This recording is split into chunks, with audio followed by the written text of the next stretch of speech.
तो देखिए कि यहां तो हम पीवी ग्राफ बना लेते हैं। W बराबर क्या है, W बराबर पी डी वी इंटीग्रेशन। तो मान लीजिए कि ये है V और ये है आपका P, और कोई प्रोसेस मान लीजिए ऐसे हो रहा है, ठीक है। ये आपका यहाँ पे है P1 V1 और ये क्या है P2 V2, ठीक है। ये कोऑर्डिनेट है P2 V2, और यहां पे देखिए, आ जाओ जल्दी, ये V1 और ये V2, ये क्या P1 और ये कितना बेटा, ये आपका P2। तो देखिए मैं ये कह रहा हूं कि वर्क डन क्या है आपका, W बराबर P dV, और dV बराबर क्या है, dV बराबर V final minus V initial. तो यहां कह सकते हैं V2 माइनस V1। अगर मैं एरो इसका ऐसा दे दूं, अगर मैंने एरो इस तरीके से दे दिया तो फाइनल वॉल्यूम क्या होगा V2, इनिशियल वॉल्यूम क्या होगा V1, इनिशियल वॉल्यूम क्या होगा V1। तो यहां पर ये क्या आएगा, ये एक पॉजिटिव क्वांटिटी आएगी, ये क्या आएगी, एक पॉजिटिव क्वांटिटी आएगी। तो वर्क डन भी आपका क्या होगा, वर्क डन भी आपका पॉजिटिव होगा, वर्क डन भी आपका पॉजिटिव होगा, ठीक है। ये बना लो इसको, और इसी चीज का मैं आपको दोबारा बनाना है, समझिए। जैसे अगर ये P है और ये V है और ये सेम है, बट हमने क्या किया, केवल एरो चेंज कर दिया। एरो अगर केवल चेंज कर दें और ये बना ले, एरो चेंज करेंगे का मतलब क्या है, इनिशियल पॉइंट क्या है भाई, इनिशियल अब यहां से स्टार्ट हो रहा है। तो ये क्या है, ये है P1 V1 और ये क्या है P2 V2, ठीक है। ये सारा बना लेंगे आप लोग। ये क्या है आपका V1 और ये क्या है V2, और यहां पर क्या है ये P1 और यहां पर क्या है ये P2। तो यहां से जब dV निकालेंगे तो क्या आएगा V2 माइनस V1। तो V2 कम है V1 ज्यादा है, ये क्या आ जाएगा, ये निगेटिव आ जाएगा। तो वर्क डन क्या आ जाएगा, वर्क डन भी आपका निगेटिव आएगा। अब देखिए सेम प्रोसेस था, लेकिन केवल हमने एरो चेंज किया, केवल एरो चेंज किया। तो एक बार वर्क पॉजिटिव आ रहा है, एक बार वर्क क्या आ रहा है नेगेटिव आ रहा है, क्योंकि हमारी इनिशियल और फाइनल कंडीशन क्या है, चेंज हो जा रही है। समझ में आ रहा है, इनिशियल और फाइनल वॉल्यूम जो है वो हमारे चेंज हो रहा है। तो डायरेक्शन पे वर्क डन क्या कर रहा है आपका, डिपेंड कर रहा है। जिस हिसाब से एरो होगा उस हिसाब से वर्क डन आपका आएगा। इसको नोट करिए बेटा, दिखाई दे रहा है तुम्हें, दिख रहा है इधर से।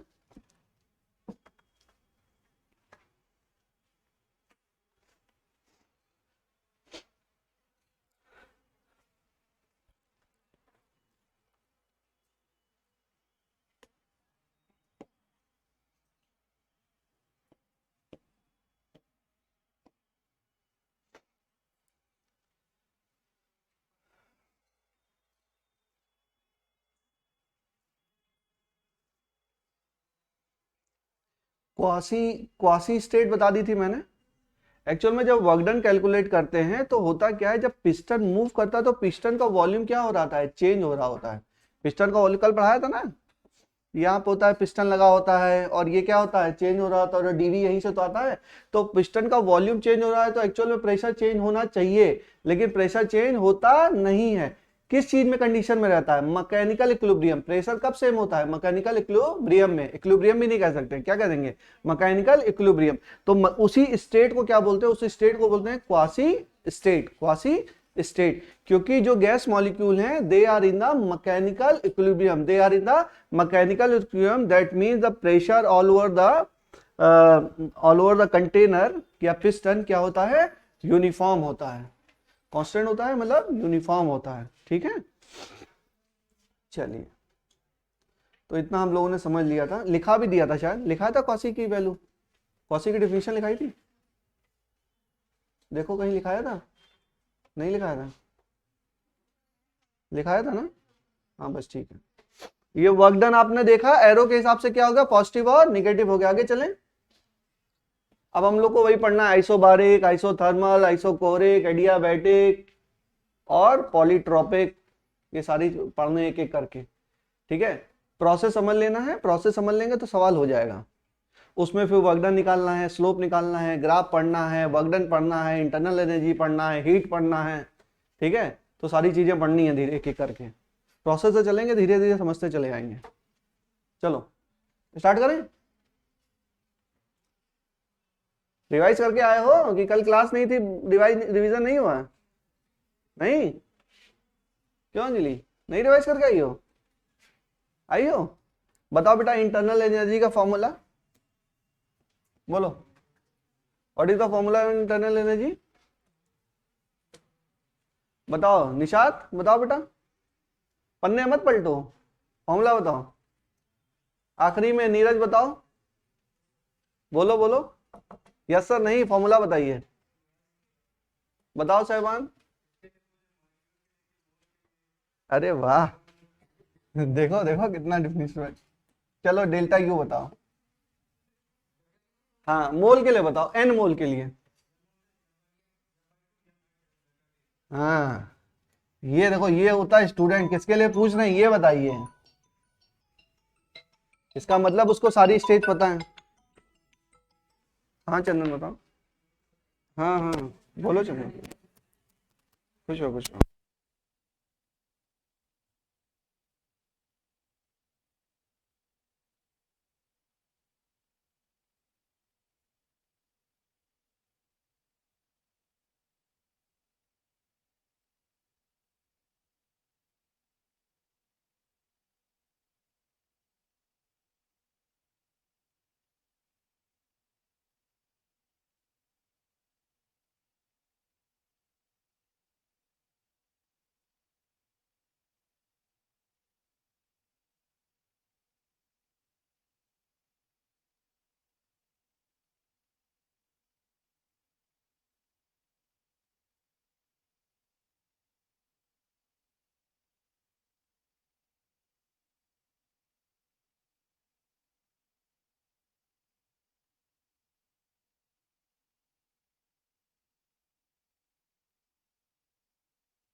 चलिए भाई स्टार्ट करते हैं।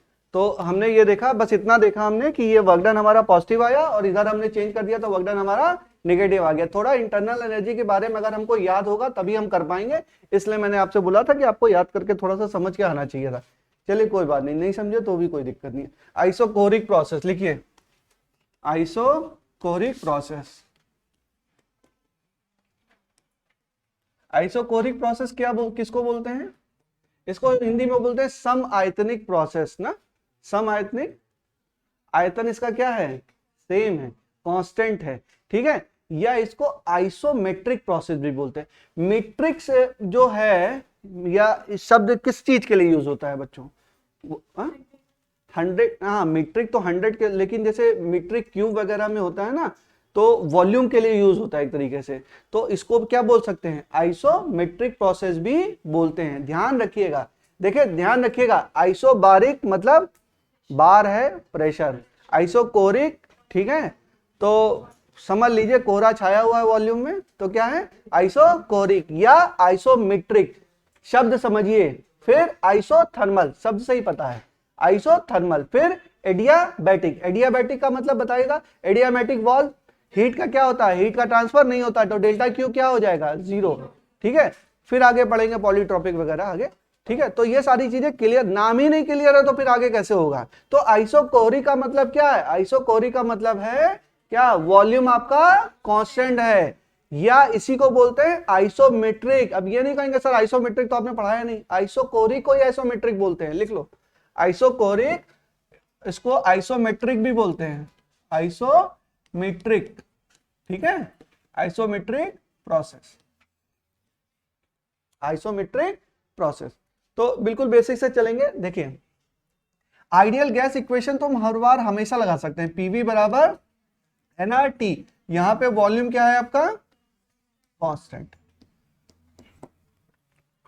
वॉल्यूम आपका कांस्टेंट। अगर वॉल्यूम कांस्टेंट है बच्चों तो P बराबर देखिए ये NR upon V into T, देखो NR भी कांस्टेंट V भी कांस्टेंट, तो P बराबर सम कांस्टेंट इंटू टी। जल्दी आओ बच्चों, P प्रोपोर्शनल टू क्या, P प्रोपोर्शनल टू T, यहां पे P प्रोपोर्शनल टू क्या होगा T, और यहां से अगर आप लिखिए तो P1 अपॉन, या इसको लिखो P1 बराबर KT1 और P2 बराबर KT2, ठीक है। तो P1 अपॉन P2 बराबर T1 अपॉन T2, किस चीज के लिए, आइसोकोरिक प्रोसेस के लिए क्या होगा, और V किसके प्रोपोर्शनल है, अरे यहाँ पे V तो कांस्टेंट है, P किससे प्रोपोर्शनल है, टेम्परेचर के। तो जैसे जैसे टेम्परेचर बढ़ेगा वैसे वैसे प्रेशर भी आपका बढ़ेगा, जैसे जैसे टेम्परेचर बढ़ेगा वैसे वैसे आपका प्रेशर बढ़ेगा। चलिए ये तो बेसिक चर्चा हुई कि what is isochoric process. Isochoric process में वॉल्यूम आपने कांस्टेंट दिखा दिया, आइडियल गैस इक्वेशन लगाई, उससे आपने ये चीजें निकाल ली। कुछ रटना नहीं है, कुछ वो भी नहीं करना है, बस ये प्रोसेस समझना है आपको। V बराबर कांस्टेंट, V बराबर कांस्टेंट से आगे की सारी चीज आप निकाल लोगे ना, अपने आप कर लोगे, ये बताने की जरूरत तो नहीं है। P1 अपॉन P2 बराबर T1 अपॉन T2 जानते हैं आप। अब देखिए इसके अलावा हम क्या कर सकते हैं, अब चलो वर्क डन निकाल लेते हैं। ये पहुंच गए तो वर्क डन का क्या फॉर्मूला है बताओ वेरिएंट, बोलो बेटा क्या फॉर्मूला है, integration P D V, P D V। अगर ये इंटीग्रेशन P डी V है और आपने देखा कि ये जो आइसोकोरिक प्रोसेस है यहाँ पे वॉल्यूम क्या है बच्चा, वॉल्यूम आपका कांस्टेंट है। अगर वॉल्यूम कांस्टेंट है तो dV क्या होता क्या है, dV बराबर V final minus V initial, ये कांस्टेंट है तो मतलब क्या होगा, ये जीरो होगा। तो dV अगर जीरो है तो ये पूरा वर्क डन क्या हो जाएगा, वर्क डन भी जीरो हो जाएगा ना। तो वर्क डन इसको W आइसोकोरिक क्या होगा, जीरो होगा हमेशा ही। W आइसोकोरिक क्या होगा, जीरो होगा, क्योंकि वॉल्यूम क्या है आपका कांस्टेंट है। तो P dV dV जीरो, तो वर्क डन क्या हो गया, जीरो हो गया। कोई याद करने की जरूरत नहीं है, याद है, समझ में आ गया। आइसोकोरिक शब्द देखते ही आपको समझ में आ गया, वॉल्यूम हो गया कांस्टेंट, तो P1 अपॉन P2 बराबर T1 अपॉन T2, और हमारा वर्क डन क्या हो गया, वर्क डन जीरो हो गया, क्योंकि V कांस्टेंट और dV जीरो हो गया, खत्म हो गई बात। नेक्स्ट चलते हैं। अगर हमने वर्क डन निकाल लिया तो हम इंटरनल एनर्जी के बारे में चर्चा करते हैं। चलिए यहां तक पहुंचे बच्चों,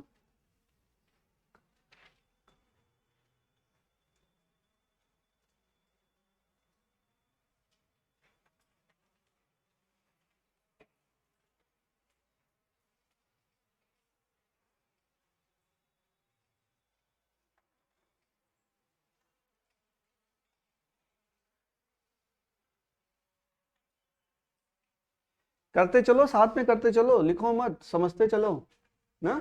आ रहा समझ में, पूछेंगे अभी, चलो आगे चले। चलिए तो ये हम लोगों ने समझा, बेसिक सा समझा, V कांस्टेंट, V से कांस्टेंट से ये निकाला, यहां से ये निकाला, इससे हमने वर्क डन क्या कर लिया, जीरो कर लिया। इतनी बात हमको समझ में आई तो हम चलिए U लिखते हैं। U बराबर क्या है, या डेल्टा U बताइए, डेल्टा U बराबर क्या है, F upon 2 NR delta T, NR delta T। अच्छा NR डेल्टा T को मैंने रिप्लेस किया था कल, क्या दो तरीके से रिप्लेस कर सकते, देखो P V बराबर क्या है NRT, पार्शियल डिफरेंशिएशन करते हो तो इसको PdV प्लस VdP बराबर क्या, NR डेल्टा T। कह सकते हैं नहीं कह सकते हैं भाई? यहां पर तो एक ही कांस्टेंट है, यहां पे क्या एक ही वेरिएबल है, यहां पे दो वेरिएबल है ना, तो पहला वेरिएबल दूसरे का डिफरेंशियल प्लस दूसरा वेरिएबल पहले का डिफरेंशियल। सही लिख रहे हैं? बताओ, PdV है, P भी वेरिएबल और V भी वेरिएबल, तो अगर मान के चले अब हम इस इक्वेशन में, तो PdV बराबर PdV प्लस VdP बराबर क्या, NR डेल्टा T। अभी हम पूरा लिखते हैं, देखो ये हो गया F/2 NR डेल्टा T को किससे रिप्लेस करेंगे, PdV प्लस VdP। अब यहां पे चूंकि V कांस्टेंट है तो dV क्या है आपका, 0 है, तो इसको 0 कर देंगे, इस वाले टर्म को क्या कर दिए, 0 कर दिया, तो क्या आ गया ये आपका आ गया F/2 VdP। VdP ये क्या आ गया, ये आपका डेल्टा U। क्या यहां तक सही है? अब आ गए first law of thermodynamics. First law of thermodynamics, बताओ पूजा बेटा बताओ, फर्स्ट लॉ ऑफ थर्मोडायनेमिक्स क्या कहता है? पन्ना नहीं पलटना है, बताओ what is first law of thermodynamics, क्या कहता है, इक्वेशन बताओ, बोलो। नहीं पढ़ रहे हो? क्यों नहीं पढ़ रहे हो बेटा? फिजिक्स बहुत इजी है टॉपिक, अभी तो इतनी बता रहा हूं। डेल्टा क्यू बराबर क्या, व्हाट इज डेल्टा क्यू, बोलो, बोलने दो उसको, बोलो बेटा।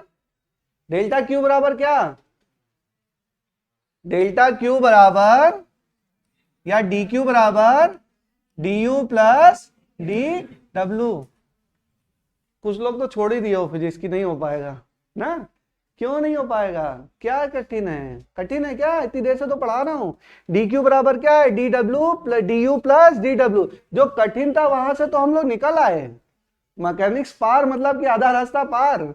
मैकेनिक्स ही टफ है अगर फिजिक्स में टफ है तो। अभी 12 की फिजिक्स देखेगा इतनी इजी लगेगी आपको कि पता ही नहीं चलेगा आपको, क्योंकि बेस आपका तैयार है, इलेक्ट्रोस्टैट का बेस तैयार है, मैग्नेटोस्टैट का बेस तैयार है, उसके बाद जो चौथी वाली बुक है उसमें कुछ है ही नहीं, केवल तीसरी बुक ही पढ़ानी है ढंग से आपको, थर्ड बुक ही पढ़ानी है। इलेक्ट्रोस्टैट को मैग्नेटोस्टैट में जितना समय लगेगा और सब तो ऐसे ही है, 2-2 3-3 दिन में होते चले जाएंगे, और टफ भी नहीं है चीजें। ये है ना, हो गया डी क्यू बराबर D you plus D W. अच्छा यहाँ पे डी डब्ल्यू क्या बच्चे, 0 है, क्यों 0 है, क्योंकि आइसोकोरिक प्रोसेस है। तो डी क्यू बराबर क्या, डी क्यू बराबर डी यू, और डी यू बराबर क्या, डी यू या डेल्टा यू, इसको ऐसे भी लिख सकते हो F/2 NR dt बराबर F/2 VdP।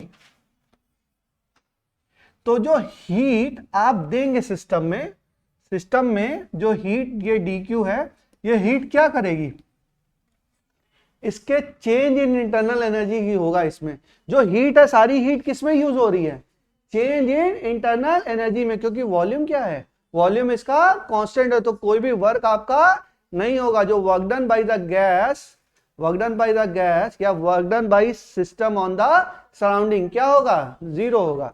तो जो भी हीट आएगी वो क्या करेगी, इंटरनल एनर्जी में यूज हो जाएगी।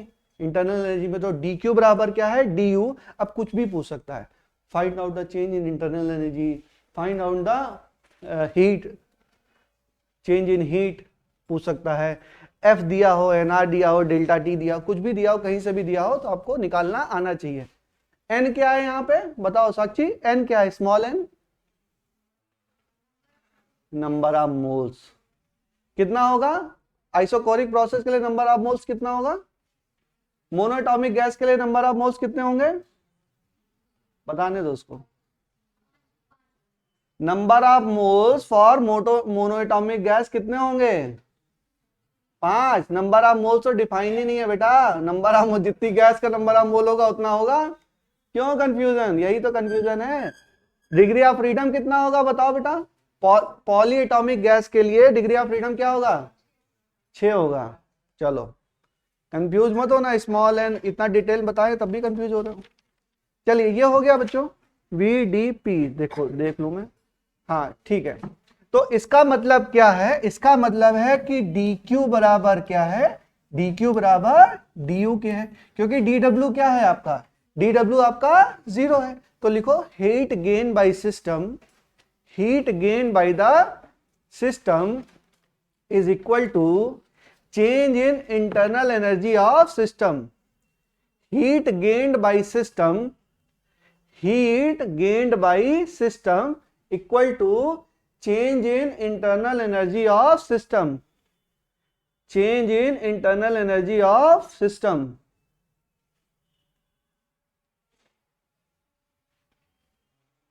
Change in internal energy of system.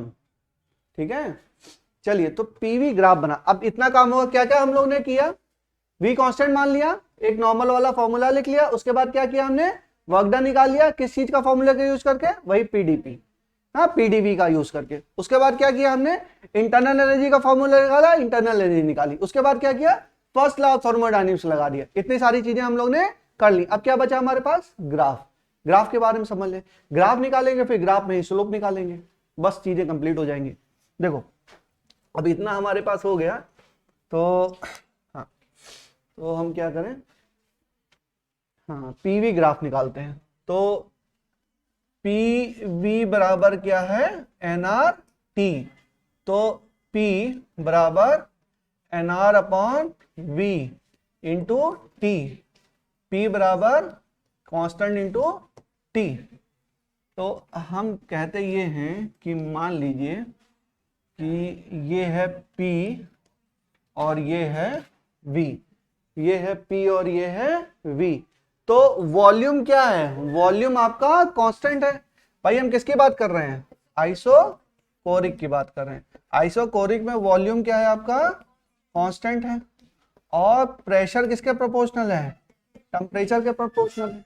तो अगर हम कह रहे हैं कि देखो ये यहां से शुरू हो रहा है सम V1 मान लो, और ये यहां ये मान लो नीचे आ रहा है, इसको मान लेते हैं V2। तो यहां पर क्या हो रहा है, प्रेशर आपका बढ़ रहा है, प्रेशर कांस्टेंट है, वॉल्यूम कांस्टेंट है, प्रेशर क्या हो रहा है, बढ़ रहा है।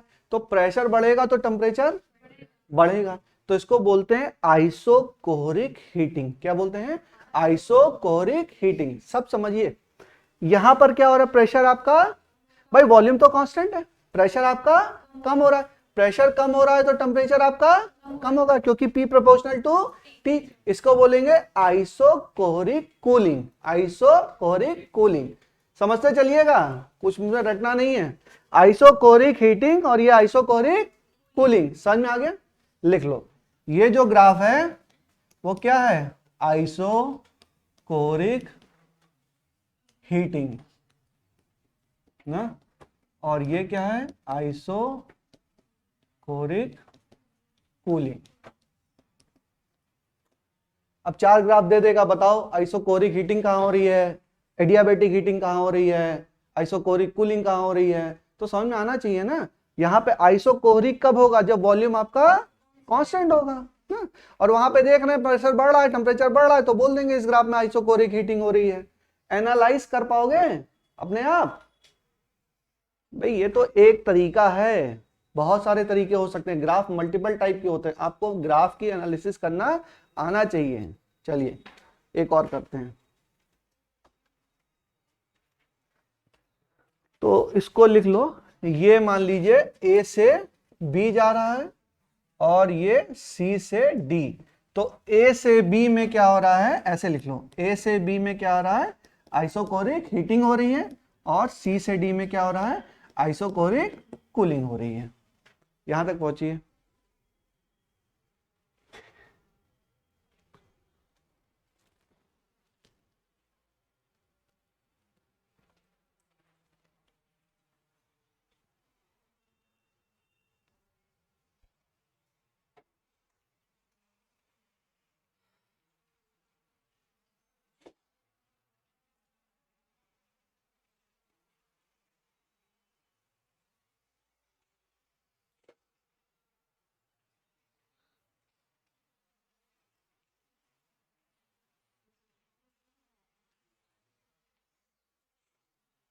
चलिए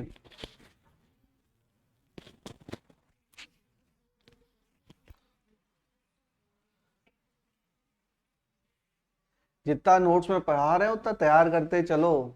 देखो बहुत बड़ी पॉसिबिलिटी है कि बायोलॉजी पूरी पढ़ के जाओ और सवाल ना हो, क्योंकि बायोलॉजी बहुत वास्ट है, सही बता रहा हूँ, बहुत वास्ट है, उसमें एक एक शब्द पढ़ना ही पढ़ना है। लेकिन फिजिक्स में ऐसा नहीं हो सकता, फिजिक्स में पढ़ के जाइए सवाल ना हो, ऐसा बहुत मुमकिन नहीं है। पिछले साल के बच्चों ने भी एग्जाम दिया था, और पिछले बार तो मैंने बहुत नोट्स वगैरह इतना प्रॉपर नहीं लिखाया था, आपकी बार तो नोट्स भी बहुत प्रॉपर लिखा रहा हूँ, मतलब इतना ज्यादा किताब में नहीं मिल रहा, उससे ज्यादा मैंने कंटेंट लिखाया हुआ आपको।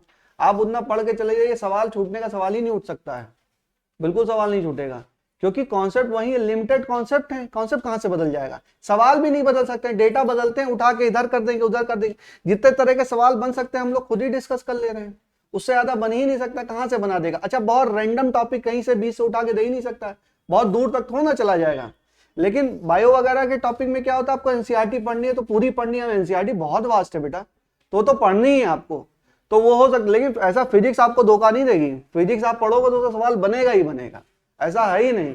तो कोई बच्चा ये ना सोचे कि हाँ बस बायोलॉजी पढ़ के हो जाएगा, नहीं होना, वो तो होना ही नहीं है भाई। पूरे में 360 में 360 भी लिया होगा तो क्या होगा, उतना ही नंबर तो होगा ना। तो पढ़ना है बच्चों, और कंपैरेटिवली इजी आती है फिजिक्स, तो ये है कि आप समझते रहिए, पढ़ते रहिए, नोट्स पढ़ते रहिए। चलिए, पीटी ग्राफ बनाए तो कैसे बनाएंगे, पीटी ग्राफ बनाइए आप लोग, सब लोग देखो मैं आपकी कॉपी पे, पीटी ग्राफ बनाइए for the same process. PT graph बनाओ बच्चों, कैसा बनेगा, पीटी ग्राफ बनाइए। पीटी ग्राफ का मतलब क्या है, पी और टी के बीच में ग्राफ। चलिए बताइए, आइसोकोरिक प्रोसेस का पीटी ग्राफ कैसा होगा। अच्छा, कहां से शुरुआत करें, वही NR upon V into T. चलो बनाओ,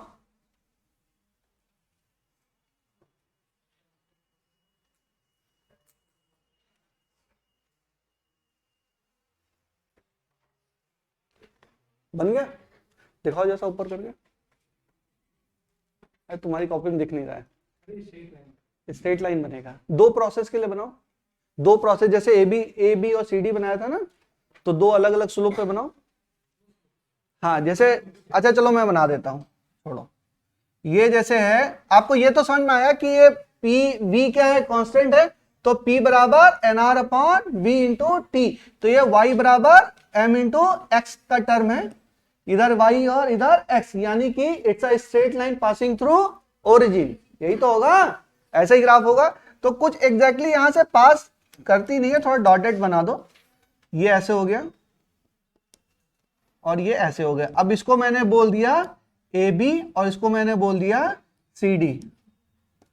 अब बोलो AB में आइसोकोरिक कूलिंग कहां हो रही है, आइसोकोरिक कूलिंग किस जगह हो रही है, CD में हो रही है। क्यों, क्योंकि यहां पर टेम्परेचर क्या हो रहा है, कम हो रहा है, और वहां पे टेम्परेचर क्या हो रहा है, बढ़ रहा है। अच्छा, आइसोकोरिक का ये कैसे मुझे पता चला, ये आइसोकोरिक का ही ग्राफ है, ये कैसे पता चला, V तो कांस्टेंट है, हम अभी हमने नहीं दिया V कांस्टेंट, कुछ नहीं दिया हमने, ग्राफ दिया, बोलो।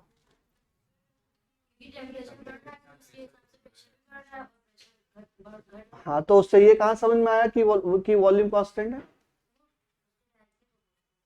बेटा वो तो होगा, लेकिन जब प्रेशर बढ़ने पे टेम्परेचर बढ़ेगा तो उसको बोल दोगे कि वॉल्यूम वो है, ऐसा तो नहीं है ना, हो सकता है वॉल्यूम पे भी डिपेंड कर रहा हो, ऐसा कोई श्योर होना है, कोई ऐसी जरूरत होना है, तीनों वेरिएबल भी तो पी थर्मोडायनेमिक्स प्रोसेस है, तो पी मतलब पी वी टी है, तो हर एक चीज दूसरी चीज को अफेक्ट कर सकती है, ऐसा कोई जरूरी नहीं है कि वही चीज अफेक्ट करेगी। यहाँ पे स्लोप कांस्टेंट है, यहाँ पे स्लोप कांस्टेंट है ना बेटा, चाहे ये ग्राफ ले लो चाहे ये ले लो, स्लोप क्या है, ये कर्व तो बनाया नहीं मैंने, बात देखो, अगर मैं इसको कर्व बनाता ना तो स्लोप कांस्टेंट नहीं होता, तो मैं वहां पे v कांस्टेंट नहीं बोल सकता था। ये क्या है, स्ट्रेट लाइन है, इसका स्लोप देखो हर एक जगह क्या है, कांस्टेंट है, और इसका भी स्लोप क्या है, कांस्टेंट है, ठीक है। तो स्लोप हमारा कांस्टेंट है, तो p बराबर क्या है, NR upon v into T, तो ये इसका dp बाई dt क्या हो जाएगा आपका,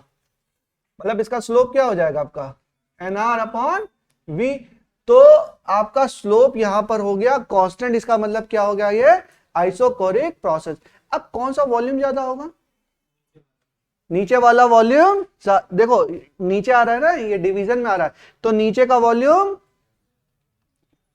ज्यादा, क्योंकि स्लोप इसका क्या है, कम है। इसका स्लोप ज्यादा तो इसका वॉल्यूम क्या, कम। तो अगर मैं बोलूं इसको V1, इसको बोलूं V2, तो V2 is greater then V1। नहीं था, समझ में आया? हाँ, वॉल्यूम तो कांस्टेंट है। बताओ भाई, बताओ शिवम, बताओ। वॉल्यूम कांस्टेंट है बेटा, ए बी के लिए, थ्रू आउट ए बी के लिए वॉल्यूम कांस्टेंट है, और सी डी के लिए भी वॉल्यूम कांस्टेंट है। लेकिन कौन सा वॉल्यूम ज्यादा होगा, जिसका स्लोप ज्यादा होगा उसका वॉल्यूम कम होगा, और जिसका स्लोप कम है उसका वॉल्यूम ज्यादा होगा। क्यों होगा, अपने मन से नहीं बोलना है। एन आर अपॉन वी, ये क्या है, एन आर अपॉन वी। तो वी क्या है बेटा, वी आपका डिनोमिनेटर में आ रहा है। क्या में आ रहा है, डिनोमिनेटर में आ रहा है, ठीक है। तो जिसका वॉल्यूम कम उसका स्लोप ज्यादा, तो इसका वॉल्यूम क्या होगा, कम, इसका वॉल्यूम क्या होगा, ज्यादा, ठीक है। इसीलिए कहते हैं रटी, मतलब रटो मत, समझो चीजों को ना। ये थोड़ा ना कि वो सर वो तो वॉल्यूम कांस्टेंट था, अभी इसमें तो आप अलग अलग वॉल्यूम बता दिए। अरे समझो ना किस चीज के लिए बना रहे हैं। वहां पे बनाया था, ये बताओ, इसमें तो सवाल नहीं किया था तुमने। जब मैं अभी ये बोल रहा था, पीवी वाला बोल रहा था, तो इसको क्या बोला था मैंने, यहां पर V1 था और यहां पर V2 था, तब तो नहीं बोला तुमने कि सर ये तो वॉल्यूम कांस्टेंट है। आपने अलग अलग क्यों बनाया, यहां पे दिमाग नहीं चला। अच्छा, यहां पे कौन सा वॉल्यूम ज्यादा, तो दिख ही रहा है, V2 is greater then V1, ये तो दिख ही रहा है, बट यहां पे दिख नहीं रहा था। तो देखने के लिए क्या किया हमने, स्लोप का यूज किया। हर कहानी शुरू आपकी होती है आइडियल गैस इक्वेशन से, पीवी बराबर एनआईटी। देखो आपको फॉर्मूले पता होना चाहिए, पीवी बराबर एनआईटी पता है, फर्स्ट लॉ ऑफ थर्मोडायनेमिक्स पता है, इंटरनल एनर्जी का पता है। तो तीनों का फॉर्मूले का यूज करके एनालिसिस करिए, कोई भी ऐसा सवाल यही नहीं है कि जो ना हो पाए, सब हो जाएगा, बस आपको एनालिसिस आनी चाहिए। अब समझ में आया? चलो आगे बढ़े। तो बताइए, यहां पर लिखो, एक लिख लो, ए बी में क्या हो रहा है बच्चों, ए बी में क्या हो रहा है, आइसोकोरिक हीटिंग, आइसोकोरिक हीटिंग। और सी डी का देखो मैंने गलत बनाया, इसको यहां सी लिखो, इसको डी लिखो। सी से डी आ रहा है ना, सी से डी आ रहे हैं ना, तो सी डी में क्या होगा, आइसोकोरिक कूलिंग, ठीक।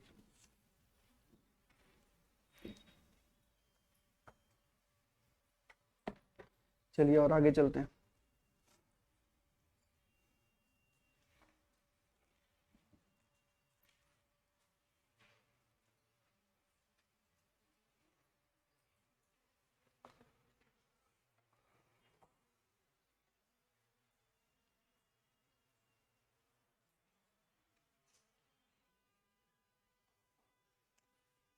ठीक है, समझ रहे हैं। चलिए अब एक वीटी ग्राफ बनाते हैं। हमने कौन सा ग्राफ देख लिया, पीवी देख लिया, पीटी देख लिया, अब हम देखेंगे वीटी।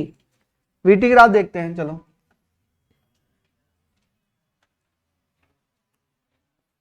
ये वी और ये टी, तो मान लीजिए कि एक ये ऐसे है और दूसरा वाला ऐसे है, तो बोलो A B C D, volume क्या है आपका, ए बी के लिए पूरा वॉल्यूम क्या है आपका कांस्टेंट, सी डी के लिए भी वॉल्यूम क्या है कांस्टेंट, टेम्परेचर आपका बढ़ रहा है। तो ये किसको क्या बोलेंगे, इसको बोलेंगे आइसोकोरिक हीटिंग, इसको क्या बोलेंगे, आइसोकोरिक कूलिंग। लिख लो, सेम चीज है भाई, घुमा फिरा के बार बार यूज हो रही है। Isochoric heating, isochoric cooling. Isochoric शब्द का मतलब समझ में आया, इसका वॉल्यूम क्या है, कांस्टेंट है। और मैं आइसोमेट्रिक बोलूं तो आइसोमेट्रिक भी सेम चीज है, ठीक है। कोरिक शब्द का क्या मतलब है,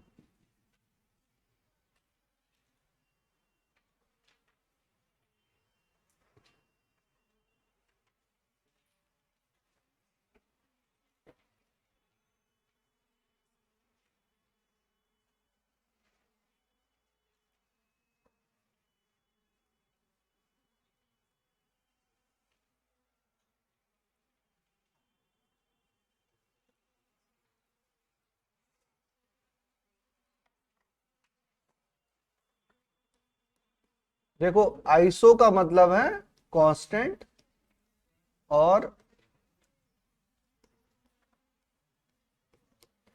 कोरिक का मतलब है स्पेस और वॉल्यूम।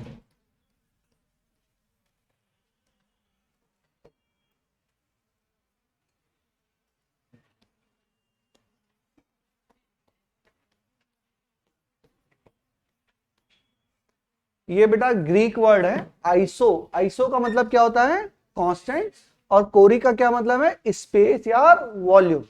तो आइसो तो हम हर जगह यूज कर रहे हैं ना। आइसोमेट्रिक, आइसो बारिक। बार का क्या मतलब है? प्रेशर। प्रेशर के बार तो प्रेशर तो बार में मेजर करते हैं ना हम।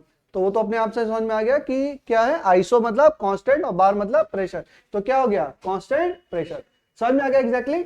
आइसोकोरिक, आइसोकोरिक का मतलब क्या है कि वॉल्यूम आपका कांस्टेंट है। इसी को आइसोमेट्रिक भी बोलते हैं। कंफ्यूजन नहीं होना चाहिए। कई बच्चे करते हैं आइसोकोरिक में प्रेशर कांस्टेंट करा देते हैं। शब्द समझ में आना चाहिए। नेक्स्ट लिखो आइसोबारिक।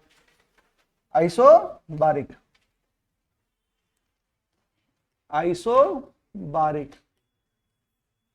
आइसो मतलब कांस्टेंट, बार मतलब प्रेशर। तो क्या होगा यहाँ पे? प्रेशर आपका कांस्टेंट। अगर प्रेशर आपका कांस्टेंट है, शुरुआत यहीं से करेंगे। प्रेशर आपका हो गया कांस्टेंट। फिर क्या? आइडियल गैस इक्वेशन पीवी बराबर एन आर टी। तो V बराबर क्या? N R upon P into T. तो V प्रोपोर्शनल टू क्या? T। V1 अपॉन V2 बराबर T1 अपॉन T2। V बराबर के टी। तो V1 बराबर के T1, V2 बराबर के T2।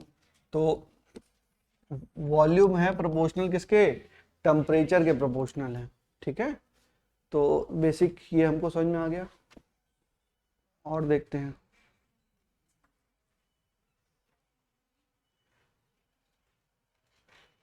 ये चीजें आपको करनी आनी चाहिए ना। P बराबर कांस्टेंट है तो PV बराबर nRT। तो V बराबर nR upon P into T. अब nR पहले से ही कांस्टेंट था, नंबर ऑफ मोल्स और गैस कांस्टेंट, ये कांस्टेंट ही है। P आपका कांस्टेंट हो गया तो ये पूरा रेशियो भी क्या हो गया? कांस्टेंट हो गया। तो V बराबर KT। तो V बराबर V proportional to T। V1 बराबर KT1, V2 बराबर K2। तो V1 बाई V2 बराबर T1 अपॉन T2। कुछ नहीं रटना है। आइसोबारिक मतलब प्रेशर कांस्टेंट। अब आगे चीज आप निकाल लोगे ना। कुछ नहीं रटना है इसमें। ये भी रटना नहीं है ना, बिल्कुल नहीं रटना है। अगर ये वॉल्यूम बराबर कांस्टेंट, ये तो देख के आ रहा है ना। P हमारा क्या हो गया? कांस्टेंट। NR पहले से ही कांस्टेंट था तो V प्रोपोर्शनल टू T आ गया ना। बस वॉल्यूम प्रोपोर्शनल टू टेम्परेचर। चलिए अगर ये आ गया तो वर्क डन निकाल लें। इतना नोट हो गया? वर्क डन निकालो आप लोग। निकाल लोगे क्या? पीडीवी से निकालो। पीडीवी को क्या कर सकते हो? करो करो करो।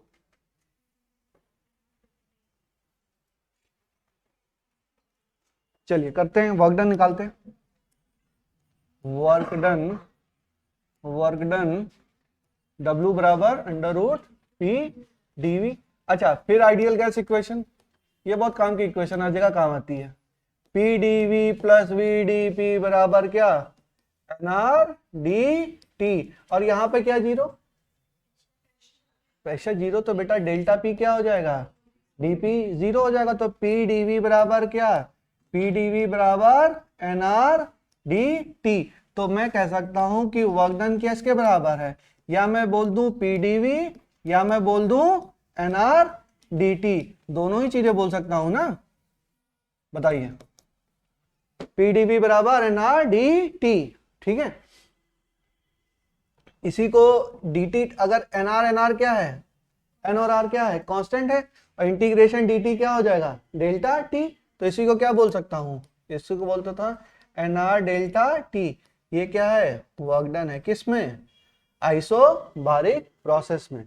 तो आइसोबारिक प्रोसेस का वर्क डन है किस पे डिपेंड कर रहा है? Change in temperature. Change in temperature भी डिपेंड कर रहा है। कुछ नहीं याद करना है, ये सब निकालना है। कितना याद करोगे भाई? ये सब अपने आप आपको निकालना आना चाहिए। वर्क डन क्या होता है? पीडीवी होता है। पीडीवी फिर आइडियल गैस इक्वेशन, उससे निकाल के अपना एनालिसिस करके देख लेंगे, जिसके बराबर होगा हो जाएगा। ठीक है, हाँ तो उसके बाद देखते हैं हम लोग। बताओ नेहा, बताओ बेटा, फर्स्ट लॉ थर्मोडायनेमिक्स क्या होता है? बोलो बोलो Neha, first law thermodynamics.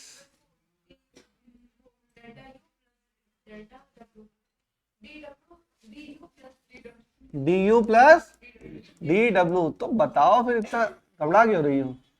D Q बराबर D you plus D W, यही होता है, कुछ अलग नहीं होता। माइनस नेगेटिव नहीं लगाएंगे, जैसा सवाल होगा उस सवाल के कन्वेंशन के हिसाब से लगाएंगे, होता यही है। डी क्यू बराबर D you plus D W, confusion नहीं करिएगा, कंफ्यूजन करेंगे तो बहुत कंफ्यूजन होगा। ये हो गया बच्चों। अब ये आपको पता है, बताओ सतीश, डी यू क्या होता है बेटा? What is D you? हाँ वो तो है, फॉर्मूला बताओ।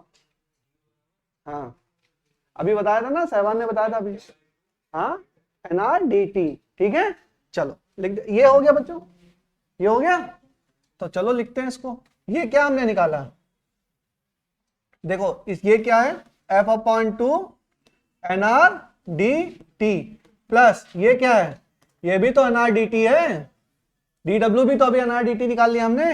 ये क्या हो जाएगा, F/2 + 1 क्या NRDT, या ये DQ है तो डेल्टा Q क्या हो जाएगा, F/2 + 1 क्या NR डेल्टा T। यही किसके बराबर, F/2 + 1 किसके बराबर, P डेल्टा V। ये क्या है बच्चों, ये आपका है हीट। ये क्या है, total heat. Change in total heat किसके बराबर है,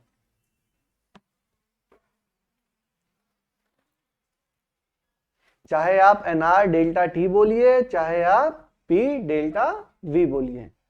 अच्छा इसमें इसको चाहो तो याद कर सकते हो। आपने देखा हम लोग ने क्या निकाला, पहला तो हमने निकाला कि वर्क डन जो है, वर्क डन होता क्या है किसी भी चीज के लिए, PdV होता है। ठीक, आइसोकोरिक के लिए हमने क्या देख लिया, 0। इसके क्या है, आइसो बारीक है, इसके लिए हम कहते हैं F/2 + 1 PD या P डेल्टा V। अच्छा P डेल्टा V बराबर NR डेल्टा T होता है, ये आपको पता है। PdV बराबर NR डेल्टा T होता है। या फिर बेसिक पे आ जाओ, PV बराबर NRT, यहां से PdV + VdP बराबर क्या, NR डेल्टा T। और ये कौन सा प्रोसेस है, आइसोबारिक, तो dP बराबर क्या हो जाएगा, 0। तो यहां पर in this case PdV = NR delta T। हमेशा नहीं होता है, बट इन दिस केस तो होगा ना। PdV किसके बराबर होगा, NR delta T, NR delta T। ठीक है, याद कर सकते हैं। अब कौन सा प्रोसेस है ये, आइसोबारिक। अब मोनोएटॉमिक गैस है तो F बराबर 3, और डाइटॉमिक है तो F बराबर 5, पॉलीटॉमिक है तो F बराबर 6। और वाइब्रेशन भी कंसीडर करना है तो सब में 2-2 ऐड कर देना, खत्म होगी कहानी। वाइब्रेशन कब ऐड करेंगे, एट हाई टेम्परेचर। क्लियर है, ये याद हो जाएगा। चलो यहां तक पहुंचे तो हम ग्राफ बना ले। अब क्या बचा हमारे पास, ग्राफ बचा। क्या क्या कर रहे हैं हम, आप लोग समझिए, बेसिक से चल रहे हैं। कांस्टेंट बनाया, फिर आइडियल गैस इक्वेशन लगाई, फिर कांस्टेंट किया, फिर वर्क डन निकाला, फिर first law thermodynamics delta Q बराबर delta U plus delta W। अब क्या करें, ग्राफ बना ले। ग्राफ बना ले, बस हमारा काम पक्का हो जाए। चलिए तो PV ग्राफ बनाते हैं, बनाओ सब लोग। हो गया,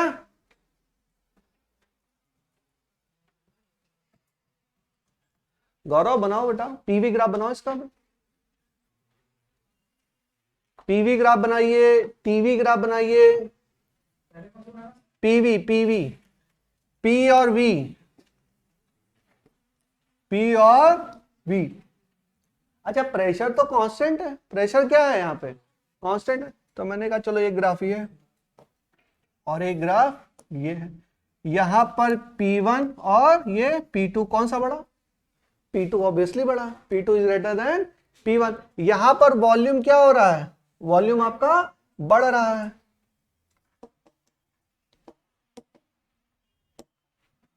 थोड़ा सा इधर से बनाओ, ये हुआ ए बी, इसका डायरेक्शन ये, और ये सी डी। यहां पर प्रेशर P2 और यहां पर प्रेशर P1, तो P1 is greater then P2। But P1 P2 है अपने में कांस्टेंट, है तो कांस्टेंट ही ना, देखो कांस्टेंट है ना, जैसे जैसे वॉल्यूम बढ़ रहा है वैसे वैसे प्रेशर बढ़ रहा है। क्या ए बी प्रोसेस के लिए देखो प्रेशर बढ़ रहा है, प्रेशर तो उतना ही है, ठीक है। तो वॉल्यूम हमारा बढ़ रहा है, जब वॉल्यूम बढ़ रहा है तो टेम्परेचर, भाई volume V proportional to T, किस केस में, इस केस में आइसोबारिक के प्रोसेस में वॉल्यूम प्रोपोर्शनल टू T, जैसे जैसे वॉल्यूम बढ़ेगा वैसे वैसे टेम्परेचर बढ़ेगा। अब ये क्या है, आइसोकोरिक हीटिंग, आइसोबारिक हीटिंग। ये क्या है, आइसोकोरिक, आइसोबारिक, आइसोबारिक क्या, कूलिंग। तो लिख लो ये क्या है, आइसोबारिक हीटिंग, ठीक है। नीचे वाला क्या है, आइसोबारिक कूलिंग। अगर आपको रटने की जरूरत पड़ रही है, मतलब समझ में नहीं आ रहा है, बिल्कुल भी मत रटिए, रटने वाला है ही नहीं। ये कुछ दिमाग में मिसकंफ्यूजन नहीं रखना है, समझ में आ रहा तभी लिखिएगा। ये यहाँ पे वॉल्यूम हमारा क्या है, वॉल्यूम इस एक्सेस में क्या हो रहा है, बढ़ रहा है। वॉल्यूम बढ़ रहा है तो टेम्परेचर बढ़ रहा है, तो हीट हो रहा है। और कौन सा प्रोसेस है, आइसोबारिक है, तो इसको बोलेंगे आइसोबारिक हीटिंग। वहां पे वॉल्यूम कम हो रहा है, आइसोबारिक कूलिंग, ठीक है। एकदम बेसिक है, समझ में मुझे लगता है कि आ गया होगा आप लोगों को। चलिए कोशिश तो यही है, बाकी तो आप लोग के ऊपर है। चलिए अब हम लोग टीवी ग्राफ देखना चाहते हैं, टी और वी। चलो मैं बना देता हूं, फिर आप लोग बताइए टी और वी। टीवी देखा,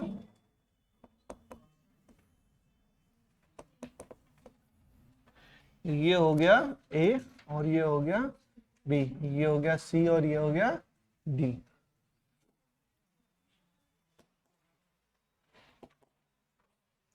सी डी ए बी, ठीक है।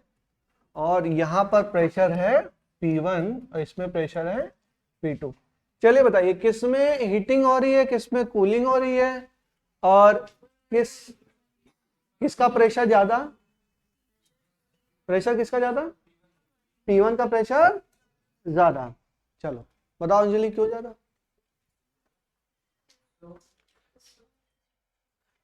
बोलो बोलो।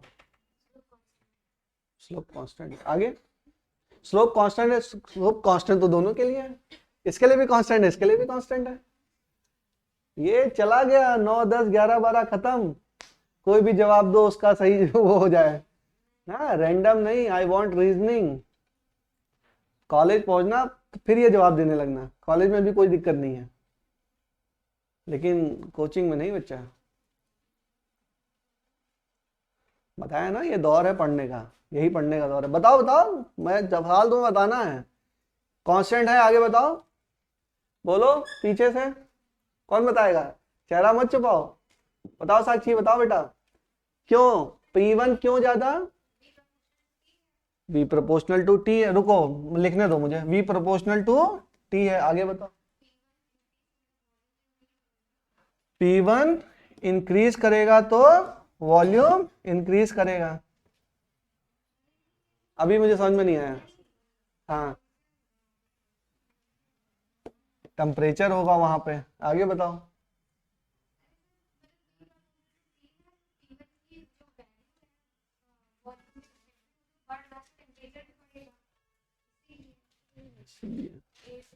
समझ में आ रहा है किसी को, नहीं तुम गलत समझा भी रही हो। स्लोप से क्या होगा बताओ साहिबान, तुम बताओ बेटा। हाँ हाँ स्लोप का एंगल, आगे।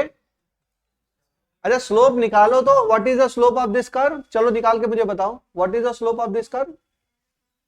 साक्षी स्लोप बताओ इसका बेटा, टीवी कर्व का स्लोप बताइए क्या होगा। बहुत बढ़िया, किसी दिन बहुत तुम्हें उल्टा लटका देंगे। ये पूछ रहे हैं बेटा, इसकी वैल्यू पूछ रहा हूं। ये तो बेवकूफों वाली बात करती हो। कह रहे स्लोप क्या बोल रही, डी टी बाई डीवी। अरे इसकी वैल्यू क्या आएगी, व्हाट विल द वैल्यू, बोलो। बहुत बढ़िया, तुम लोग अभी पता नहीं कहाँ हो। पीवी बराबर एनआरटी लिखो, फिर टी और वी, टी वी में बराबर लिखो, फिर स्लोप निकालो। कहाँ हो, कौन सी दुनिया में भाई, इसीलिए फिजिक्स नहीं समझ में आती है। पीवी बराबर एन आर टी, क्या चीज कांस्टेंट, बोलो। प्रेशर हमारा कांस्टेंट, तो V बराबर क्या, n R upon P into T. तो इसका स्लोप कितना, एन आर अपॉन पी।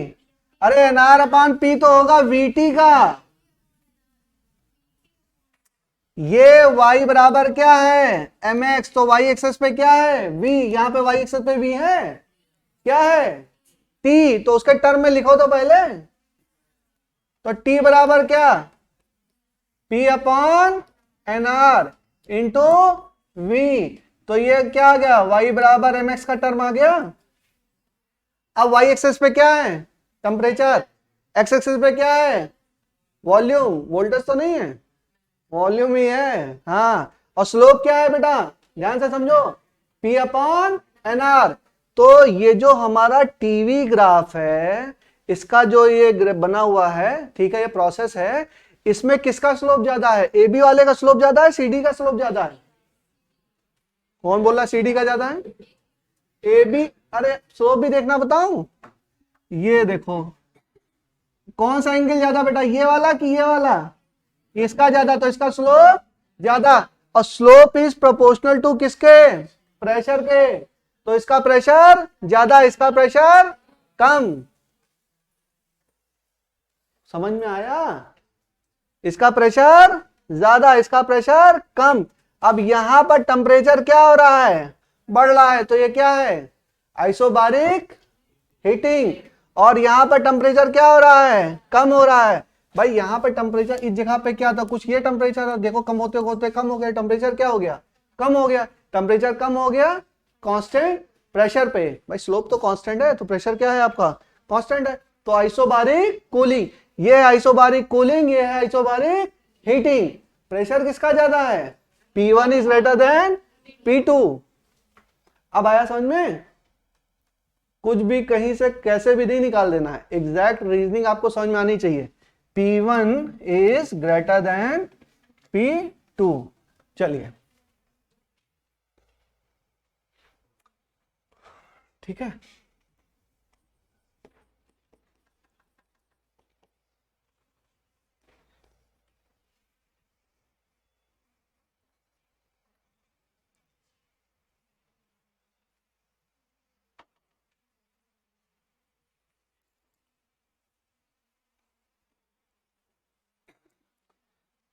चलिए यहां तक पहुंचे सब लोग। This is isobaric heating, this is isobaric cooling. Isobaric ही क्यों, क्योंकि प्रेशर कांस्टेंट। ठीक है, समझ में आया। अब ये तो एक एक करके पढ़ा रहा हूं, क्वेश्चन में तो ऐसे रैंडम सा डायग्राम आएगा, आपको कंपेयर करना पड़ेगा बेटा कि आइसोकोरिक है, कि आइसोबारिक है, कि एडियाबैटिक है, क्या है, समझ में नहीं आएगा। तब वहां पे आपको क्रिस्टल क्लियर अगर नहीं होगी इंफॉर्मेशन, तो आप समझ ही नहीं पाओगे। तो आपको उसका स्लोप वगैरह निकालना, शुरुआत कैसे करोगे, वहीं से करोगे, पीवी बराबर एनआरटी से। ठीक है, जैसा जैसा कांस्टेंट दिया होगा, जो जो टर्म दिया होगा, उस हिसाब से आपको करते जाना रहेगा। ठीक है, चलिए कोई बात नहीं, धीरे धीरे समझ में आएगा। नेक्स्ट लिखिए, क्या क्या हम लोग ने पढ़ लिया, हम लोग ने पढ़ा आइसोकोरिक, पढ़ा आइसोबारिक, पढ़ा। अब लिखिए आइसोथर्मल, लिखिए isothermal, isothermal process, isothermal process, isothermal process. बताओ जितेन, आइसोथर्मल प्रोसेस के लिए चेंज इन इंटरनल एनर्जी क्या होता है, जीरो होता है। क्यों, आगे क्यों होता है जीरो, बोलो बोलो बेटा, जीरो क्यों होता है, नहीं पता। डेल्टा यू का डिफिनीशन पता है, डेल्टा यू का फॉर्मूला पता है, फॉर्मूला बोलो। N R delta T, delta T 0 तो डेल्टा यू 0, खत्म हो गई बात। चलो आइसोथर्मल प्रोसेस है तो हमने देखा यहां पर क्या है, हमारा टेम्परेचर आपका कांस्टेंट है, टेम्परेचर आपका कांस्टेंट है। तो देखो शुरुआत समझिए, शुरुआत वहीं से करनी है, ideal gas equation n R T, ये टी क्या है आपका, टी आपका कांस्टेंट, तो पीवी बराबर भी क्या हो गया, कांस्टेंट हो गया। तो इसका मतलब क्या है कि P1 V1 बराबर P2 V2 या P1 अपॉन P2 बराबर क्या V2 बाई V1। फर्जी की चीज है, लिख लो। क्या मतलब इन सब चीजों का पता है आपको? चलिए इतना आपने देखा, फिर देखिए चेंज इन इंटरनल एनर्जी क्या होता है, change in internal energy delta U बराबर F upon 2 N R D T, और डी टी बराबर क्या है 0 है, तो डी यू बराबर क्या होगा 0 होगा। तो चेंज इन इंटरनल एनर्जी क्या होगा, आइसोथर्मल, ये तो चेंज इंटरनल एनर्जी जब पढ़ा रहा था तभी बता दिया था मैंने। आइसोथर्मल प्रोसेस के लिए क्या होगा, change in internal energy equal to 0। तो फिर इतना समझ में आ गया, तो चेंज आप जाइए उसके ऊपर, फर्स्ट लॉ ऑफ थर्मोडायनेमिक्स। बोलो पढ़ना क्या होता है थर्मोडायनेमिक्स का फर्स्ट लॉ, बोलो बेटा बताओ, बोलो। बायो वाले सही सही करते हैं, खड़ा कर देते हैं, मैं भी खड़ा करने लगूंगा आप लोग को, बोलो। D W plus D you, तो क्यों इतना डर रहे हो, D you plus D W. आज तक मैंने D W plus D you नहीं बताया होगा, लेकिन तुम उल्टा बताओगी, क्योंकि याद इधर से ब्रेन चल रहा है क्या, कोने मत बैठो, इधर बैठो, इधर से चले। चलो डी क्यू बराबर, ठीक है बेटा याद करना है ना, याद करना है, केवल मेरे पढ़ाने से काम नहीं चलने वाला है, याद तो करना आप ही को पड़ेगा, ठीक है। डी क्यू बराबर D you plus D W, अच्छा सही बताया बच्चे ने। देखो अब डी यू क्या है बच्चा 0 है, तो डी क्यू बराबर क्या डी डब्ल्यू के, जो भी हीट होगी वो किस में काम आ जाएगी, वो अगदन में काम हो जाएगी, ठीक है। तो यहां तक हम लोग पहुंच गए। चलिए यहां तक पहुंचे तो आगे क्या करें, वक्डन बराबर दिस, ठीक है वक्डन निकालना पड़ेगा इसमें, चलो निकालते हैं। यहां तक पहुंचो बच्चों, यहां तक पहुंचिए, पहुंच गए, सिंपल है, कुछ है इसमें समझ में आ रहा है, नहीं समझ में आ रहा है ना। अब इससे ज्यादा भी क्या सिंप्लीफाई कर सकते हैं। चलो यहां तक पहुंच गए, ठंडी मतलब हो, परेशान मत हो, ठंड फील करते रहोगे तो पढ़ाई नहीं कर पाओगे, मुझे भी ठंड लग रही है, सबको लग रही होगी, लेकिन ठंड लगेगी तो नहीं कर पाओगे, बाहर लग रही ना, यहाँ तो ठीक, रात में तो रात में सो जाएगा, जब ज्यादा ठंड लगे तो सो जाओ, उसके बाद फिर सुबह उठ के पढ़ो, सुबह भी ठंड लगेगी, ठंड तो पढ़ो ही मत। देखो जिसको काम करना है ना, ठंड तभी तक लग रही है जब तक जेब में पैसे हैं, जेब में पैसे खत्म, सुबह 6 बजे भी लोग काम में निकलते हैं, कर रहे हैं, जिनका काम है वो कर रहे हैं ना। आपको लेविश लाइफ मिली हुई है, माँ बाप कमाए हुए हैं, तो कम से कम उतना है, नहीं होता खुद अर्न करना पड़ता, तब क्या करते बच्चों ना।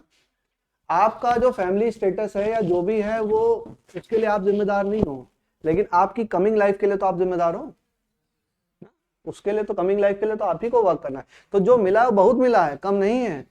जब अपनी जिंदगी खराब लगे तो अपने से नीचों की जिंदगी देख लो, बहुत टफ जिंदगी चल रही है। चलिए ठंड वंड नहीं है, बस फील करने की बात है ना, तो फील नहीं करते हैं, आगे बढ़ते हैं। चलो हैं, क्या कह रहे हो पंकज,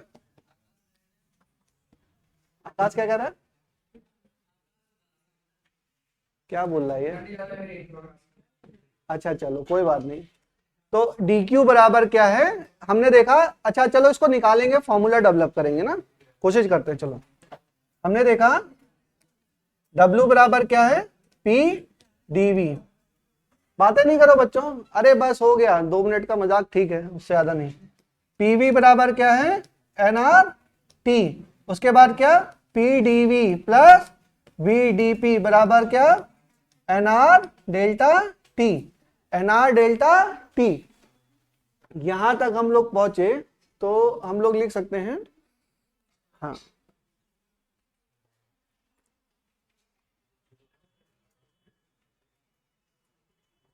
अच्छा, यहां से देखो P बराबर क्या, P बराबर NRT upon NRT upon V, NRT upon V। अब देखिए W बराबर क्या, W बराबर P डी V, और इसी को लिखो, P को लिख लीजिए NRT upon V into dV। क्या हो जाएगा NRT, और ये क्या हो जाएगा 1 अपॉन V dV। चलो हाँ बताओ भाई, अलका बताओ बेटा, इंटीग्रेशन 1 अपॉन V dV, बोलो बेटा, इंटीग्रेशन 1 अपॉन V dV क्या होता है बेटा, बताओ बोलो, फोन अ फ्रेंड चाहिए, चलो बताओ निशात क्या होगा बेटा। बहुत बढ़िया बेटा, इसको बताया था, ये क्या है ln v है, हमेशा ये नहीं लगता है, वो x की पावर n dx, ये क्या होता है x की power n plus 1 upon n plus 1, और जब 1 अपॉन x ही हो, केवल 1 अपॉन x, ये किसके बराबर होता है ln x के बराबर होता है, भूल गई, ये किसके बराबर है ln v। अरे बेटा बेसिक मैथमेटिक्स नहीं आती है तो फिर फिजिक्स नहीं हो पाएगी, इसीलिए टफ लगता है आप लोग को, क्योंकि आप लोग हर जगह अटकते हो, फंसोगे आके यहाँ पे। चले आगे, अरे ये तो 4 चीजें पढ़ाई थी, वो भी 5 फॉर्मूले पढ़ाए टोटल मिला के इंटीग्रेशन में, वो भी नहीं पढ़ने हैं, कहाँ से कर पाओगे। लोग पूरी पूरी मैथमेटिक्स पढ़ रहे हैं बच्चों, PCMB लेके चल रहे हैं, आपको मैं इतनी बार समझा चुका हूं, आपका कंपटीशन किससे आप लोग सोचिए तो, कम से कम जो लोग मैथ्स को 12th में लेके चले, 6 किताबें मैथ्स की उन्होंने पढ़ी हैं, उनसे आपका कंपटीशन है। आप 5 फार्मूले में अटके पड़े हो, बहुत सिंप्लीफाइड करके मैं आपके लिए एकदम पका पकाया खाना परोस के लेके आ रहा हूं, वो भी नहीं खाना आपको ना, तो जो पढ़ाया कम से कम वो तो याद रखो, वो नहीं याद रखो तो कैसे चलेगा। ये याद है सबको कि भूल गए, याद है, याद रखो, इंटीग्रेशन रिवाइज करो। ये बोलो कि ये क्या हो जाएगा, लिमिट क्या है v1 से v2, मान लिया लिमिट हो गई तो ये क्या हो जाएगा ln v, ln v। अभी देखो, अभी कुछ तुम लोग को नहीं याद है, nrt, बोलो ये क्या है ln v2 minus ln v1। अब log m minus log n formula, log m upon n, याद किसी को नहीं है, 2-4 को याद है, बोल सब रहे हैं। log m minus log n क्या है, log m upon log n, याद है, नहीं हो तो लिख लो, बार बार लिखाता तो हूं हमेशा, log या ln के टर्म में लिखो, ln m minus ln n बराबर क्या, ln m अपॉन n, और ln m plus ln n, ये क्या है ln m इंटू n। भाई पता है ये सब चीजें, पता नहीं होगी नहीं हो पाएगा, ठीक है। यहां तक हम लोग पहुंचे, अब यहां तक पहुंचे, चलो इतना नोट करो तो आगे बताता हूं। तो ये क्या हो जाएगा ln v2 by v1, ln v2 by v1, तो क्या लिखूं इसको nrt ln v2 by v1 लिख सकता हूं क्या। और ये क्या कर रहा हूं मैं, वर्क डन ही तो निकाल रहा हूं, क्या निकाल रहा हूं वर्क डन, किस चीज के लिए, आइसोबारिक प्रोसेस, अच्छा आइसोथर्मल के लिए, हाँ आइसोथर्मल के लिए क्या है nrt ln v2 by v1, ठीक है। अच्छा ln क्या है, पता नहीं क्या है, नेचुरल लॉग है, इसका बेस क्या है e है, और आपको e बेस में नहीं दिया हुआ है, आपको मान लीजिए कुछ वैल्यू दी हुई है, वो 10 बेस में दी है, तो क्या करोगे कन्वर्ट करेंगे। भाई ये तो कन्वर्ट कैसे करेंगे, 2.303 से मल्टीप्लाई कर देंगे, है ना, पता है तुम लोग को, केमिस्ट्री पढ़ा है क्या पहले से ही पता है। चलो 2.303 से मल्टीप्लाई कर देंगे। अरे एक दो लोग को पता है, सबको नहीं पता है। चलो नोट करो यहां तक, परेशान मत हो बेटा, पढ़ना है ना। नेहा पढ़ो बेटा, तो खो जाती है कहीं पढ़ते पढ़ते। लिखो इसको, लिखो। देखो परेशान होने से कुछ नहीं होने वाला है ना, पढ़ के ही होगा ना, तो पढ़ लो। यहां तक हो गया। चलिए और थोड़ा आगे चले हम लोग।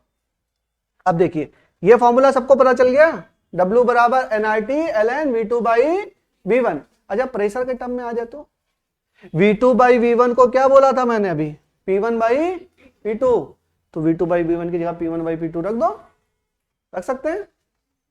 चलो अभी हम रखते हैं, W बराबर क्या है, W बराबर NRT ln V2 by V1, और यहाँ पे टेम्परेचर कांस्टेंट था ना, तो क्या था P1 V1 बराबर P2 V2, तो V2 बाई V1 बराबर क्या, P1 बाई P2। तो इसको क्या लिख सकता हूं, इसको लिख सकता हूं NRT ln P1 upon P2। ध्यान रखिए यहाँ पे V2 बाई V1 और यहाँ पर P1 बाई P2।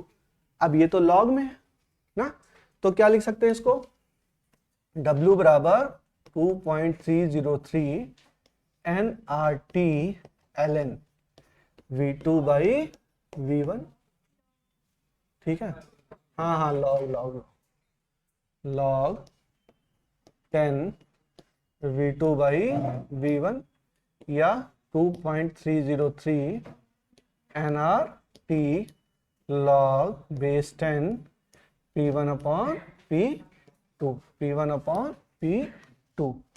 इसको आप ऐसे लिख सकते हो कि ln x बराबर क्या, 2.3 लॉग x बेस 10। 303 लिख दो या 3 लिख लो, ठीक है। हाँ बोलो।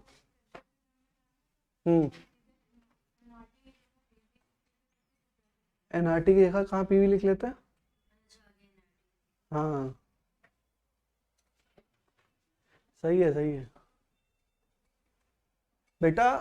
देखो ये दो स्टेजेस की बात कर रहे हैं ना, 1 और 2 कब आ रहे हैं, 1 और 2 आ रहे हैं जब हम लिमिट की बात कर रहे हैं। किसकी बात कर रहे हैं, लिमिट की बात कर रहे हैं। तो वहां पे अलग अलग लिमिट है ना, V2 बाई V1। तो अगर दो प्रोसेस है तो P1 V1 किसके बराबर है, P2 V2 के बराबर है। तो V2 बाई V1 किसके बराबर है, P1 बाई P2। NRT तो यहाँ दिया हुआ है ना, ये कौन सा हम लोग प्रोसेस कर रहे हैं, ऑल्सो थर्मल कर रहे हैं। यहाँ पे टेम्परेचर क्या है आपका, कांस्टेंट है, तो NRT क्या है, टोटल आपका कांस्टेंट है। वेरिएबल क्या है, P1 और P2 या V1 और V2, ये सारे वेरिएबल हैं। कांस्टेंट क्या है, NRT तो कांस्टेंट हो गया ना, तो उसको फिर PV कर दोगे तब तो वेरिएबल हो गया बेटा।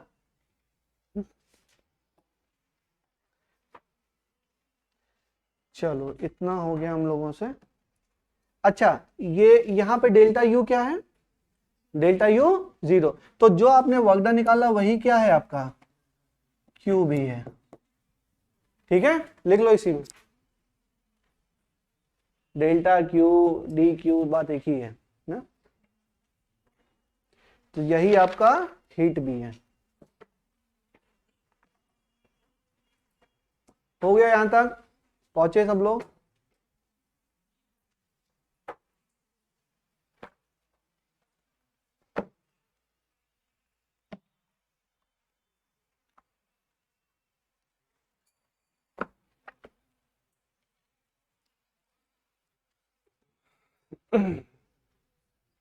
चलिए आगे चलें।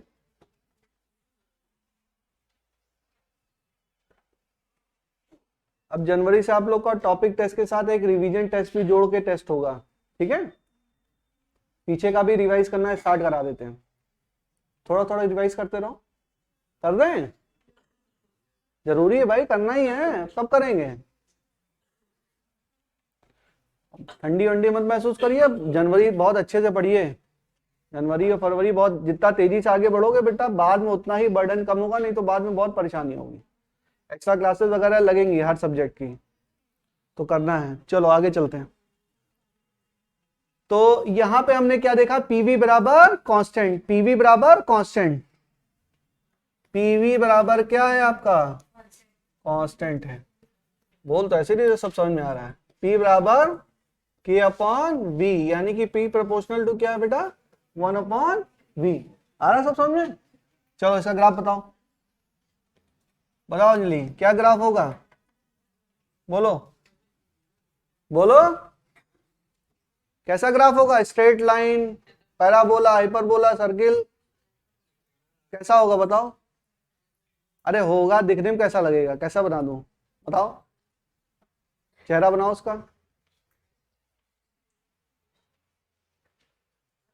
जल्दी बनाओ, बहुत बढ़िया। ये हाइपरबोला ही नहीं है, क्या दिमाग खत्म हो गया। ये किसका ग्राफ है बेटा, e की पावर x का ग्राफ है, एक्सपोनेंशियल ग्राफ है ये हाइपरबोला है, बहुत बढ़िया। ये भी एक्सपोनेंशियल ग्राफ है, वो ऊपर जा रहा है, वो एक्सपोनेंशियल डिक्रीज है, वो एक्सपोनेंशियल इंक्रीज है। कहाँ हो, यही हो। ये क्या है आपका, रेक्टेंगुलर हाइपरबोला।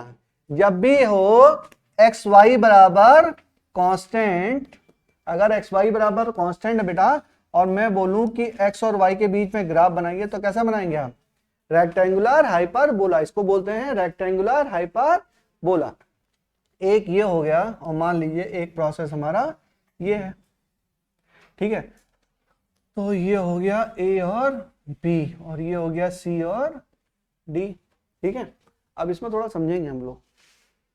यहां पर टेम्परेचर मान लीजिए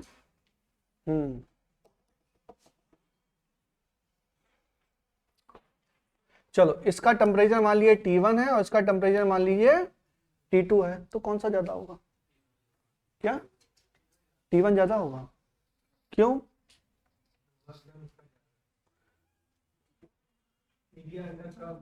हाँ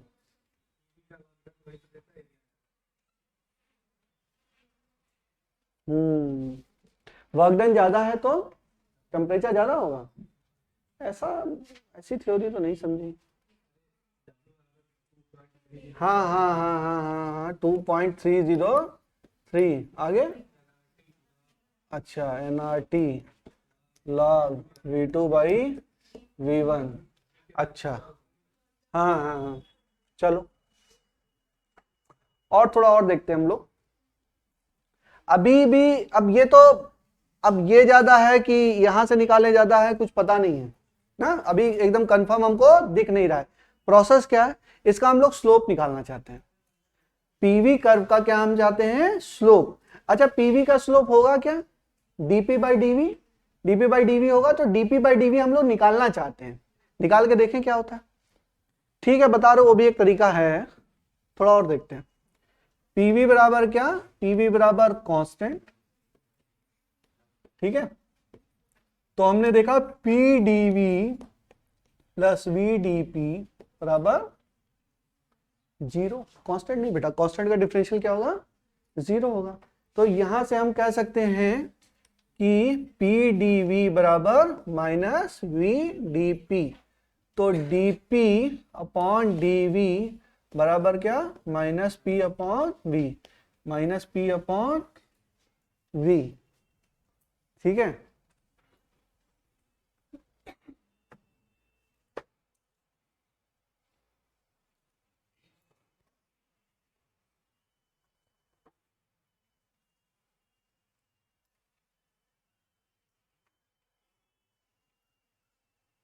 ठीक है, अब देखो, अब इसमें देखिए कि ये क्या है बेटा, ये आपका स्लोप है।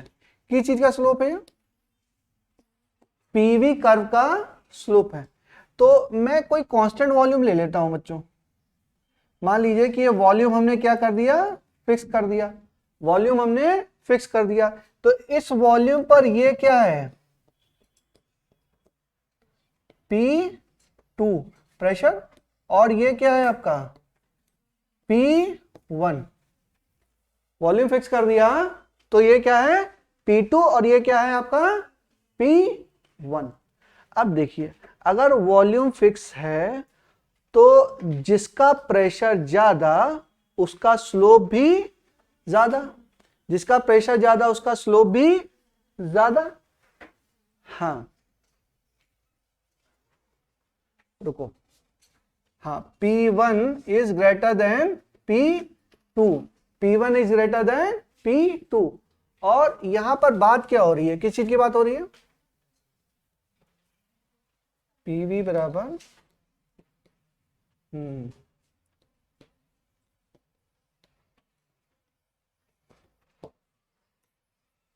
PV बराबर nRT। देखो वॉल्यूम तो हमने फिक्स कर दिया, वॉल्यूम तो हमने क्या कर दिया, फिक्स कर दिया।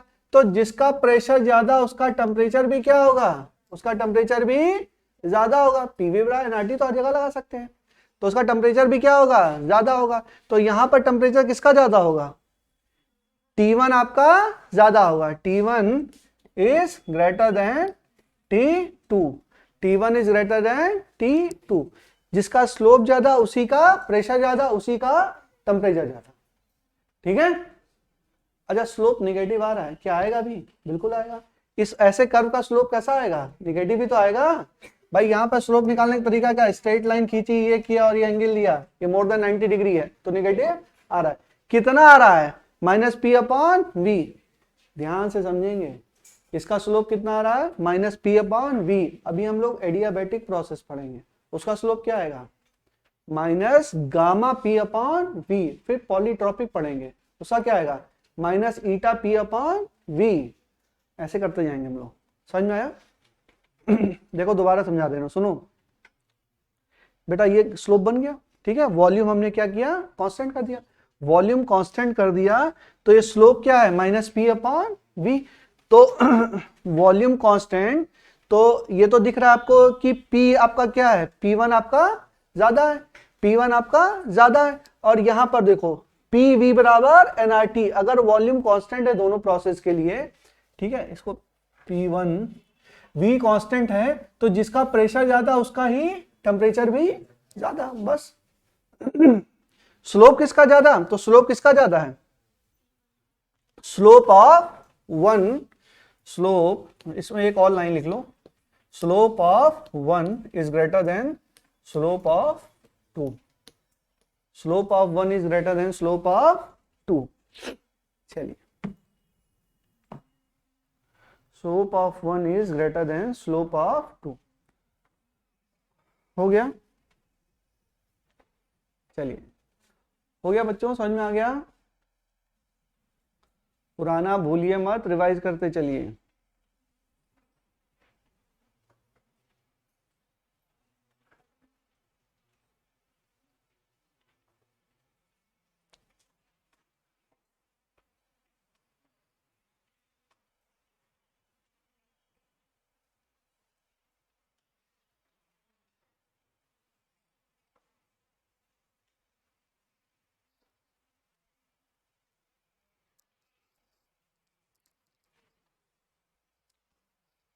चलें आगे चलें। आइसोथर्मल हो गया, आइसोबारिक हो गया, और क्या हो गया, आइसोकोरिक, आइसोबारिक, आइसोथर्मल। अब नेक्स्ट लिखिए आइडियाबैटिक, एडियाबैटिक प्रोसेस।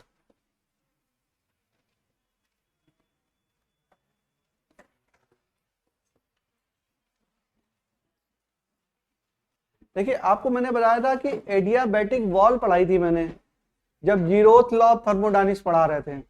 जीरोथ लॉ की जीरो वाला लॉ, हाँ जीरोथ लॉ नहीं है, वो क्या है, जीरोथ लॉ है, शून्य वाला लॉ है। तो क्या है ये, जीरोथ लॉ पढ़ा था। एडियाबैटिक आपको वॉल बताई थी।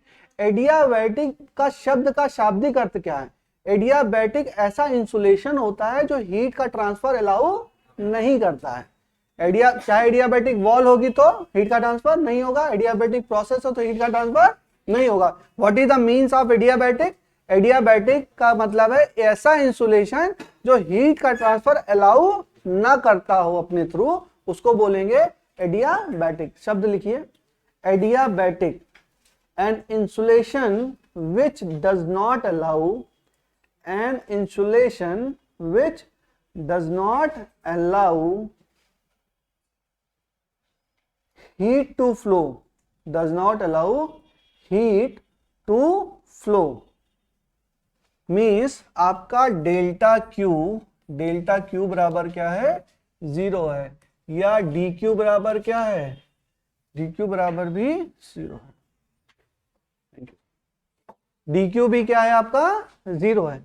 अच्छा, इसमें क्या इक्वेशन आएगी, इसमें इक्वेशन क्या आएगी, वो हम लोग निकाल तो सकते हैं लेकिन वो लंबा प्रोसेस है, उसको निकालेंगे नहीं, डायरेक्ट हम लोग समझेंगे कि पीवी की पावर गामा बराबर क्या है, कांस्टेंट है। इसको रट लीजिएगा, पीवी ये हम निकाल सकते हैं इक्वेशन, कोई बड़ी बात नहीं है ना, लेकिन कोई फायदा नहीं है उसको निकालने का।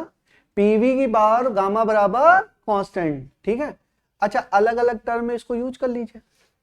P बराबर क्या है बेटा, जैसे पीवी बराबर क्या है, एनआरटी, तो एक बार V के टर्म में लिख लो, यहां पर P को रिप्लेस करो, कैसे, P को लिखो एनआरटी अपॉन V, यहां पे रखो, P को क्या लिखेंगे, NRT upon V into V की पावर गामा बराबर क्या, कांस्टेंट, ठीक है। तो यहां पर टी वी की पावर गामा -1 बराबर क्या, कांस्टेंट अपॉन एनआर। अच्छा, ये भी कांस्टेंट, एनआर भी कांस्टेंट, तो ये भी क्या आएगा, एक कांस्टेंट ही तो आएगा। तो क्या बोलूं, टी वी की पावर गामा -1 बराबर ये क्या, कांस्टेंट कह सकता हूं, ठीक है। अच्छा, वहां से तुम v की वैल्यू लिखो, v की वैल्यू क्या लिखेंगे, n R T upon P, n R T upon P, गाड़ी खड़ी है sir, n R T upon P,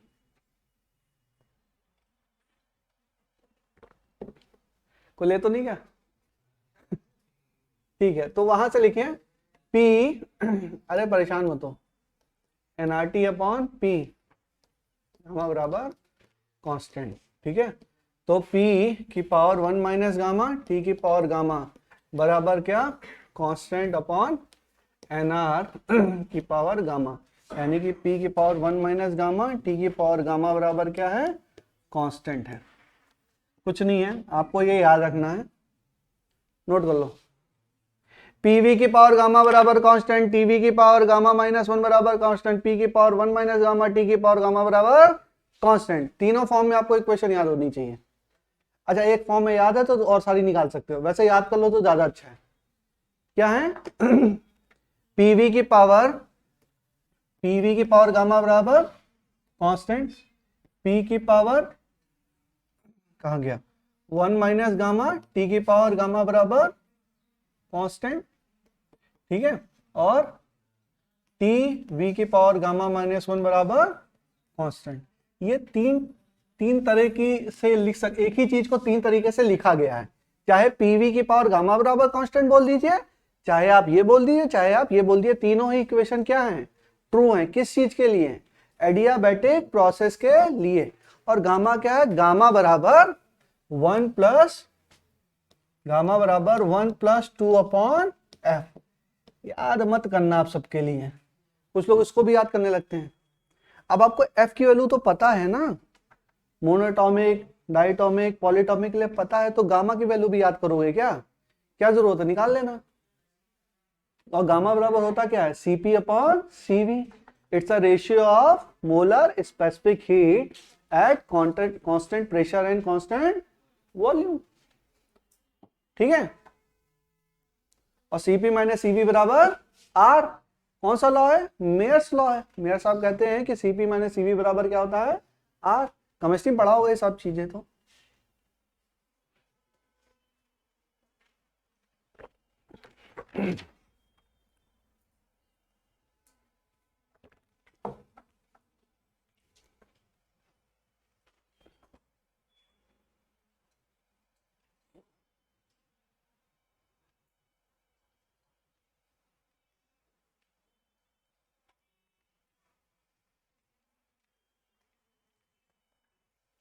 चलो इतना लिखो फिर आगे बढ़े।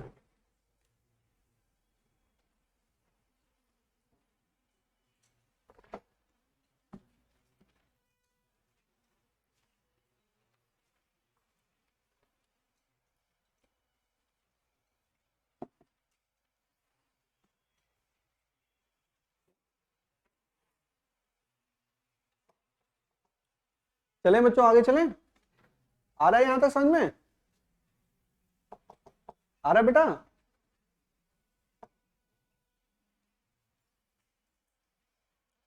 कौन दो बच्चे हैं जिन्होंने अभी बहुत रिसेंटली ज्वाइन किया है क्लास?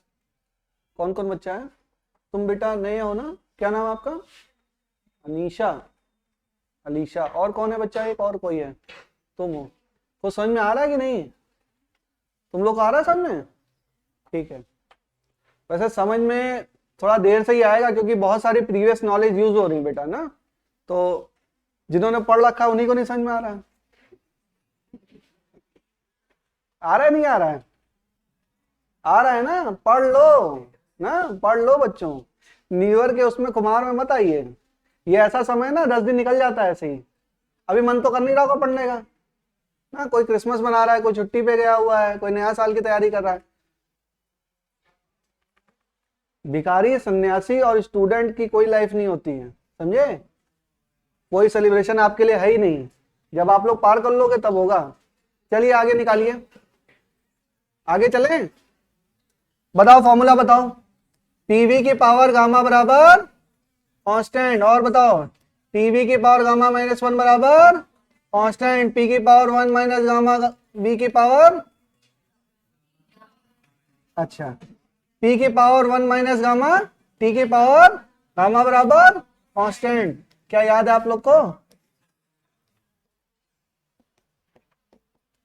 टाइम बिल्कुल मत लॉस करिए, पढ़िए एकदम। ठीक है, इतना आपको समझ में आ गया? अगर इतना समझ में आ गया तो अच्छा, गामा के बारे में थोड़ी चर्चा कर लें। गामा बराबर 1 + 2 अपॉन एफ, और गामा होता है सीपी अपॉन सीवी। सीपी क्या है? मोलर, मोलर स्पेसिफिक हीट है ना? हाँ, molar specific heat, molar specific heat at constant pressure. ये क्या है? Molar specific heat at constant volume. ठीक है, तो गामा बराबर क्या? Cp अपॉन Cv, या Cp बराबर गामा Cv। ठीक है, और इसी में एक होता है Cp माइनस Cv बराबर क्या? R। इसको बोलते हैं मेयर्स लॉ। क्या बोलते हैं? Mayer's law. बस इतना जानना है आपको, बाकी आप लोगों ने केमिस्ट्री में पढ़ा हुआ है डिटेल में। अरे ठीक है, तो इतना ही यूज है फिजिक्स में ना, ज्यादा पढ़ना ही नहीं है, इतना ही पढ़ना है। गामा बराबर Cp अपॉन Cv। Cp कौन सा ज्यादा होगा, Cp या Cv? Cp आपका ज्यादा होगा। क्या हो, कंफ्यूजन है? Cp माइनस Cv बराबर R। R क्या है आपका? Gas constant. ठीक है, यहां से हो गया। चलिए अब करते हैं हम लोग वर्क डन करते हैं, work done in adiabatic process. Direct formula बता दूं कि निकालेंगे? निकाल लें? वैसे निकाल लो, कभी कोई आ जाता है सवाल, निकाल लेते हैं।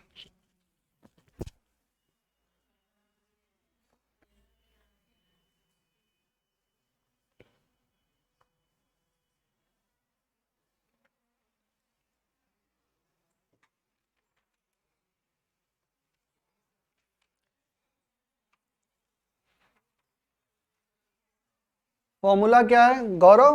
बताओ बेटा, एडियाबैटिक प्रोसेस के वर्क डन का फॉर्मूला बोलो। हाँ, तुम ही से पूछ रहे हैं।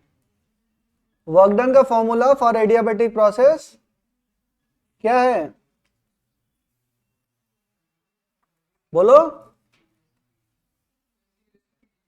Integration P dV. कोई भी प्रोसेस है फॉर्मूला तो सेम ही है। पी की वैल्यू रख दो उठा के यहां से। पीवी बराबर गामा है ना, बराबर कांस्टेंट, तो पी बराबर क्या? कांस्टेंट अपॉन वी की पावर गामा। इसकी वैल्यू रख दो, इंटीग्रेट कर दो। चलिए करते हैं।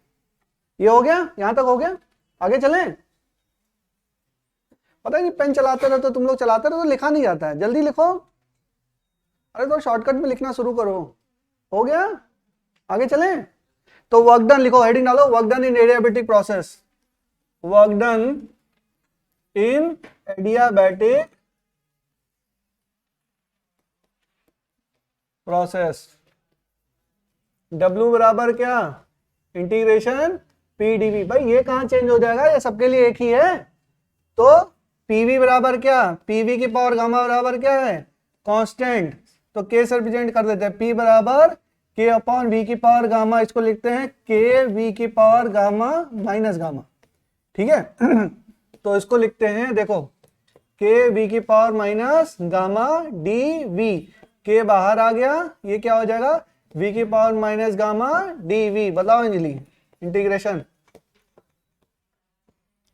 बोलो, वी की पावर माइनस गामा इंटीग्रेशन बताओ, बोलो बोलो तुरंत बोलो।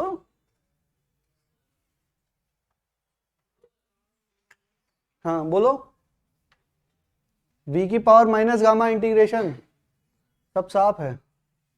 अरे अभी तो बताया, बोलो बोलो जल्दी बोलो, लो सो रहे हो तुम लोग। और कोई बताए, बोलो, वी की power minus gamma integration, V की पावर 1 माइनस गामा।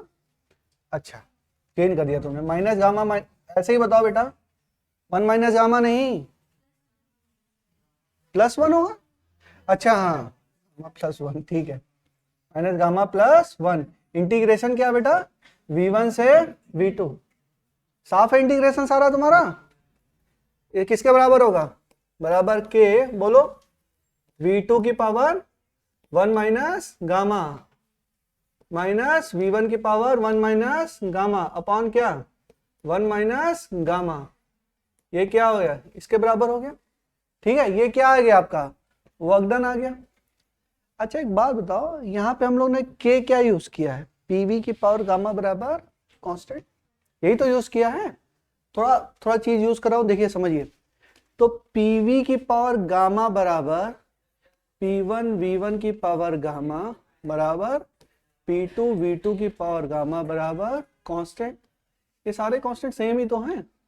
ये के किसके बराबर है, पीवी की पावर गामा बराबर कांस्टेंट, ये वही वाला कांस्टेंट तो है। तो इसको के को क्या लिख सकता हूं मैं, P1 V1 की पावर गामा भी लिख सकता हूं और P2 V2 की पावर भी गामा भी लिख सकता हूं। चाहो तो ये लिख लूं, चाहो तो ये लिख लूं, चाहो तो ये लिख लूं, कुछ भी लिख सकता हूं। लिख सकता हूं नहीं लिख सकता हूं, लिख सकता हूं ना।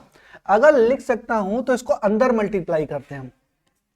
W बराबर देखो के V2 की पावर 1 माइनस गामा माइनस के V1 की पावर 1 माइनस गामा अपॉन क्या, 1 माइनस गामा। अब देखो बच्चों, के की जगह मैं रख रहा हूं P2 V2 की पावर गामा इंटू V2 की पावर 1 माइनस गामा। अब देखो यहां पे क्या रख रहा हूं, P1 V1 की पावर गामा इंटू V1 की पावर 1 माइनस गामा अपॉन क्या, 1 माइनस गामा। अच्छा ऐसा क्यों रखा, क्यों रखा ऐसा, कुछ दिमाग में था हमारे। V2 की पावर गामा और V2 की पावर, इसको कैसे लिख सकते हैं, V2 की पावर 1 इंटू V2 की पावर माइनस गामा, या टोटल V2 ऐड करो तो क्या हो जाएगा, गामा +1 माइनस गामा, तो क्या हो जाएगा, V2 हो जाएगा केवल। तो ये क्या आ जाएगा, ये आ जाएगा this equal to P2 V2 minus P1 V1 upon 1 minus gamma. आ जाएगा नहीं आ जाएगा, इसी के लिए रखा है इस चीज को, नोट करो। P2 V2 minus P1 V1 upon 1 minus gamma, या अब निगेटिव साइन कॉमन लेके कैंसिल कर दो तो होगा P1 V1 minus P2 V2 upon gamma minus 1, ऐसे भी लिख सकते हो। अब इसको याद करना पड़ेगा, एडियाबैटिक प्रोसेस का वर्क डन क्या है, P1 V1 minus P2 V2 upon gamma minus 1। या तो इतना प्रोसेस करके निकालिए या तो याद रखिए, इसको याद करना पड़ेगा, कर लीजिएगा। P1 V1 minus P2 V2 upon gamma minus 1। देखो थोड़ा थोड़ा इंटीग्रेशन पढ़ाया मैंने आपको, उतना भी नहीं याद करोगे तो नहीं हो पाएगा। इंटीग्रेशन और ये डिफरेंशियल, ये मैथमेटिक्स, ये तुम्हारा साथ नहीं छोड़ने वाला है। तुम इसका साथ छोड़ दो, ये तुम्हारा साथ नहीं छोड़ेगा। फिजिक्स में हर जगह यूज होगा और सवाल होंगे नहीं, मैं बता रहा हूं।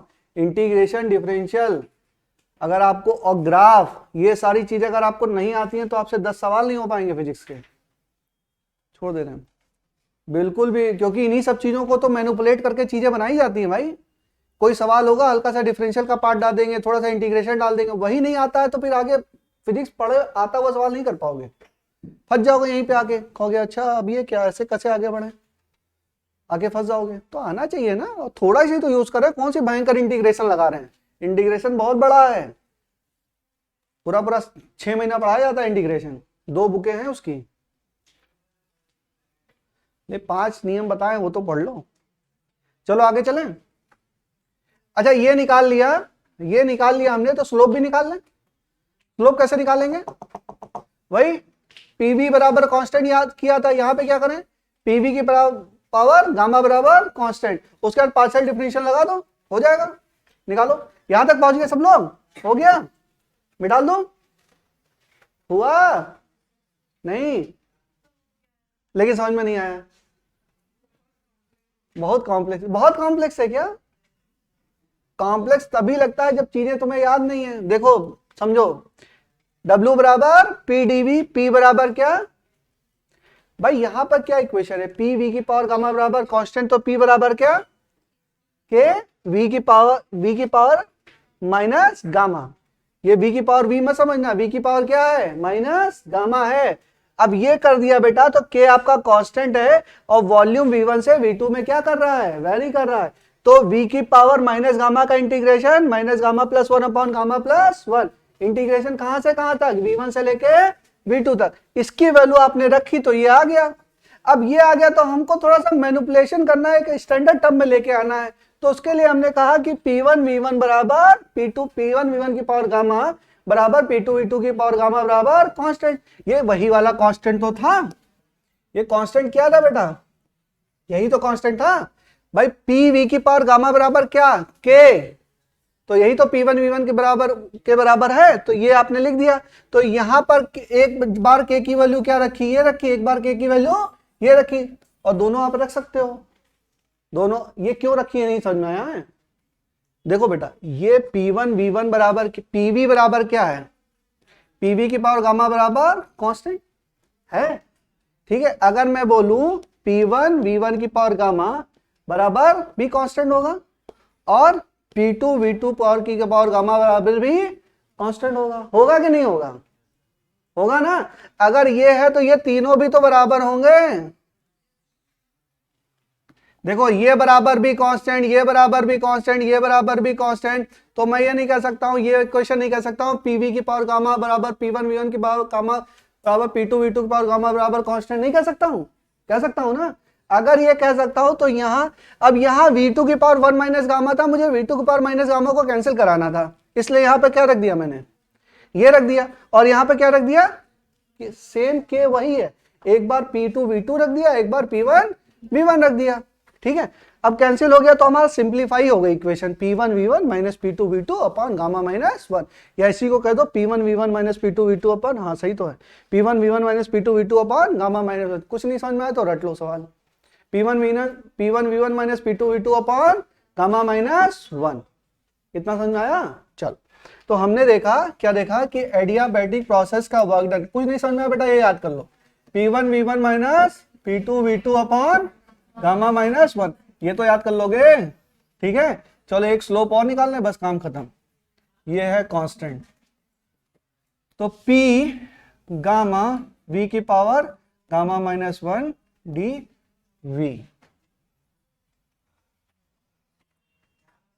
प्लस, यही होगा, हाँ, प्लस V की पावर गामा डी P बराबर 0, तो P गामा V की पावर गामा माइनस 1 माइनस बराबर V की पावर गामा डी P, तो dP बराबर क्या, minus P gamma upon V की पावर गामा इंटू V की पावर गामा माइनस 1, ठीक है।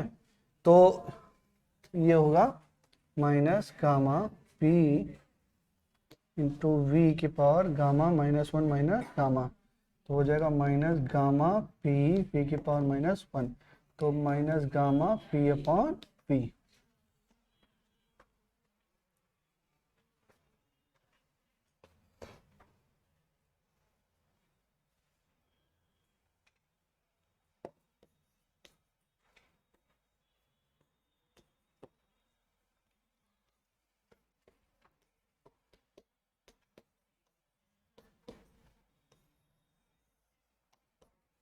ऐसे ही पढ़ाना चाहिए था, डायरेक्ट फार्मूले बता दो, काम खत्म। 4 तो फार्मूला बता दो, सवाल खत्म। देखो आ गया ये, नहीं आया? पी वी की पावर गामा बराबर कांस्टेंट पार्शियल डिफरेंशियल, थोड़ा सा याद करो बैकग्राउंड में, फर्स्ट फंक्शन इनटू सेकंड का डिफरेंशियल। ये क्या है? x की पावर n, तो क्या हुआ n x n माइनस 1, और क्या dv। क्यों dv? क्योंकि v भी वेरिएबल है, ठीक है ना। उसके बाद ये function second function into first का डिफरेंशियल, ये क्या हो जाएगा? dp हो जाएगा, ठीक है। उसके बाद सारा मैनिपुलेशन है।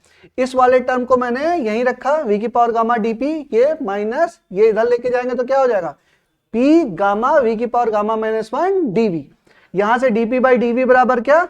v की पावर गामा इधर लेके आ गए, तो p गामा v की power gamma minus 1 upon v की पावर गामा।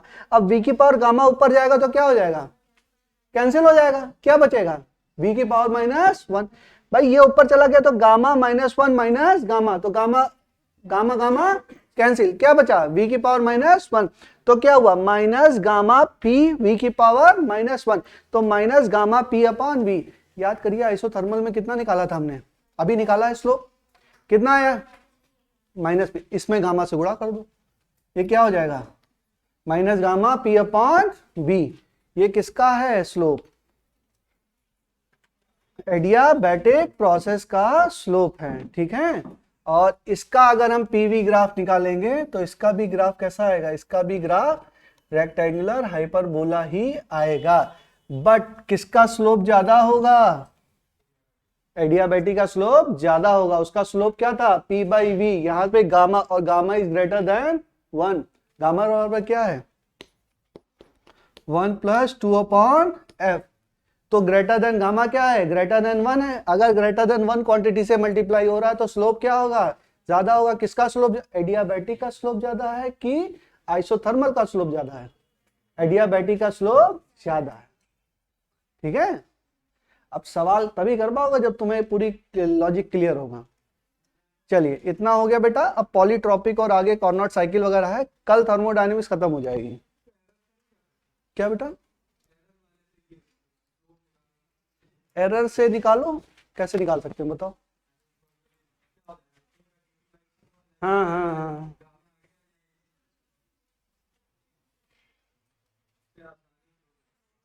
रुको बताते हैं।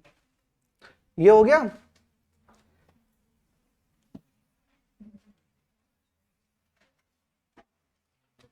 पी वी की पावर गामा बराबर क्या कह रहे हो? कांस्टेंट। हाँ आगे बताओ। Delta P upon P. अच्छा अच्छा, हाँ। DP upon P gamma dV by V बराबर 0। हाँ हाँ हाँ, ठीक है, वो कर सकते हो। कर सकते हो, कोई दिक्कत नहीं। वो तो एनालिसिस है, कैसे भी लगाते चले जाओ, सही है, कर सकते हो।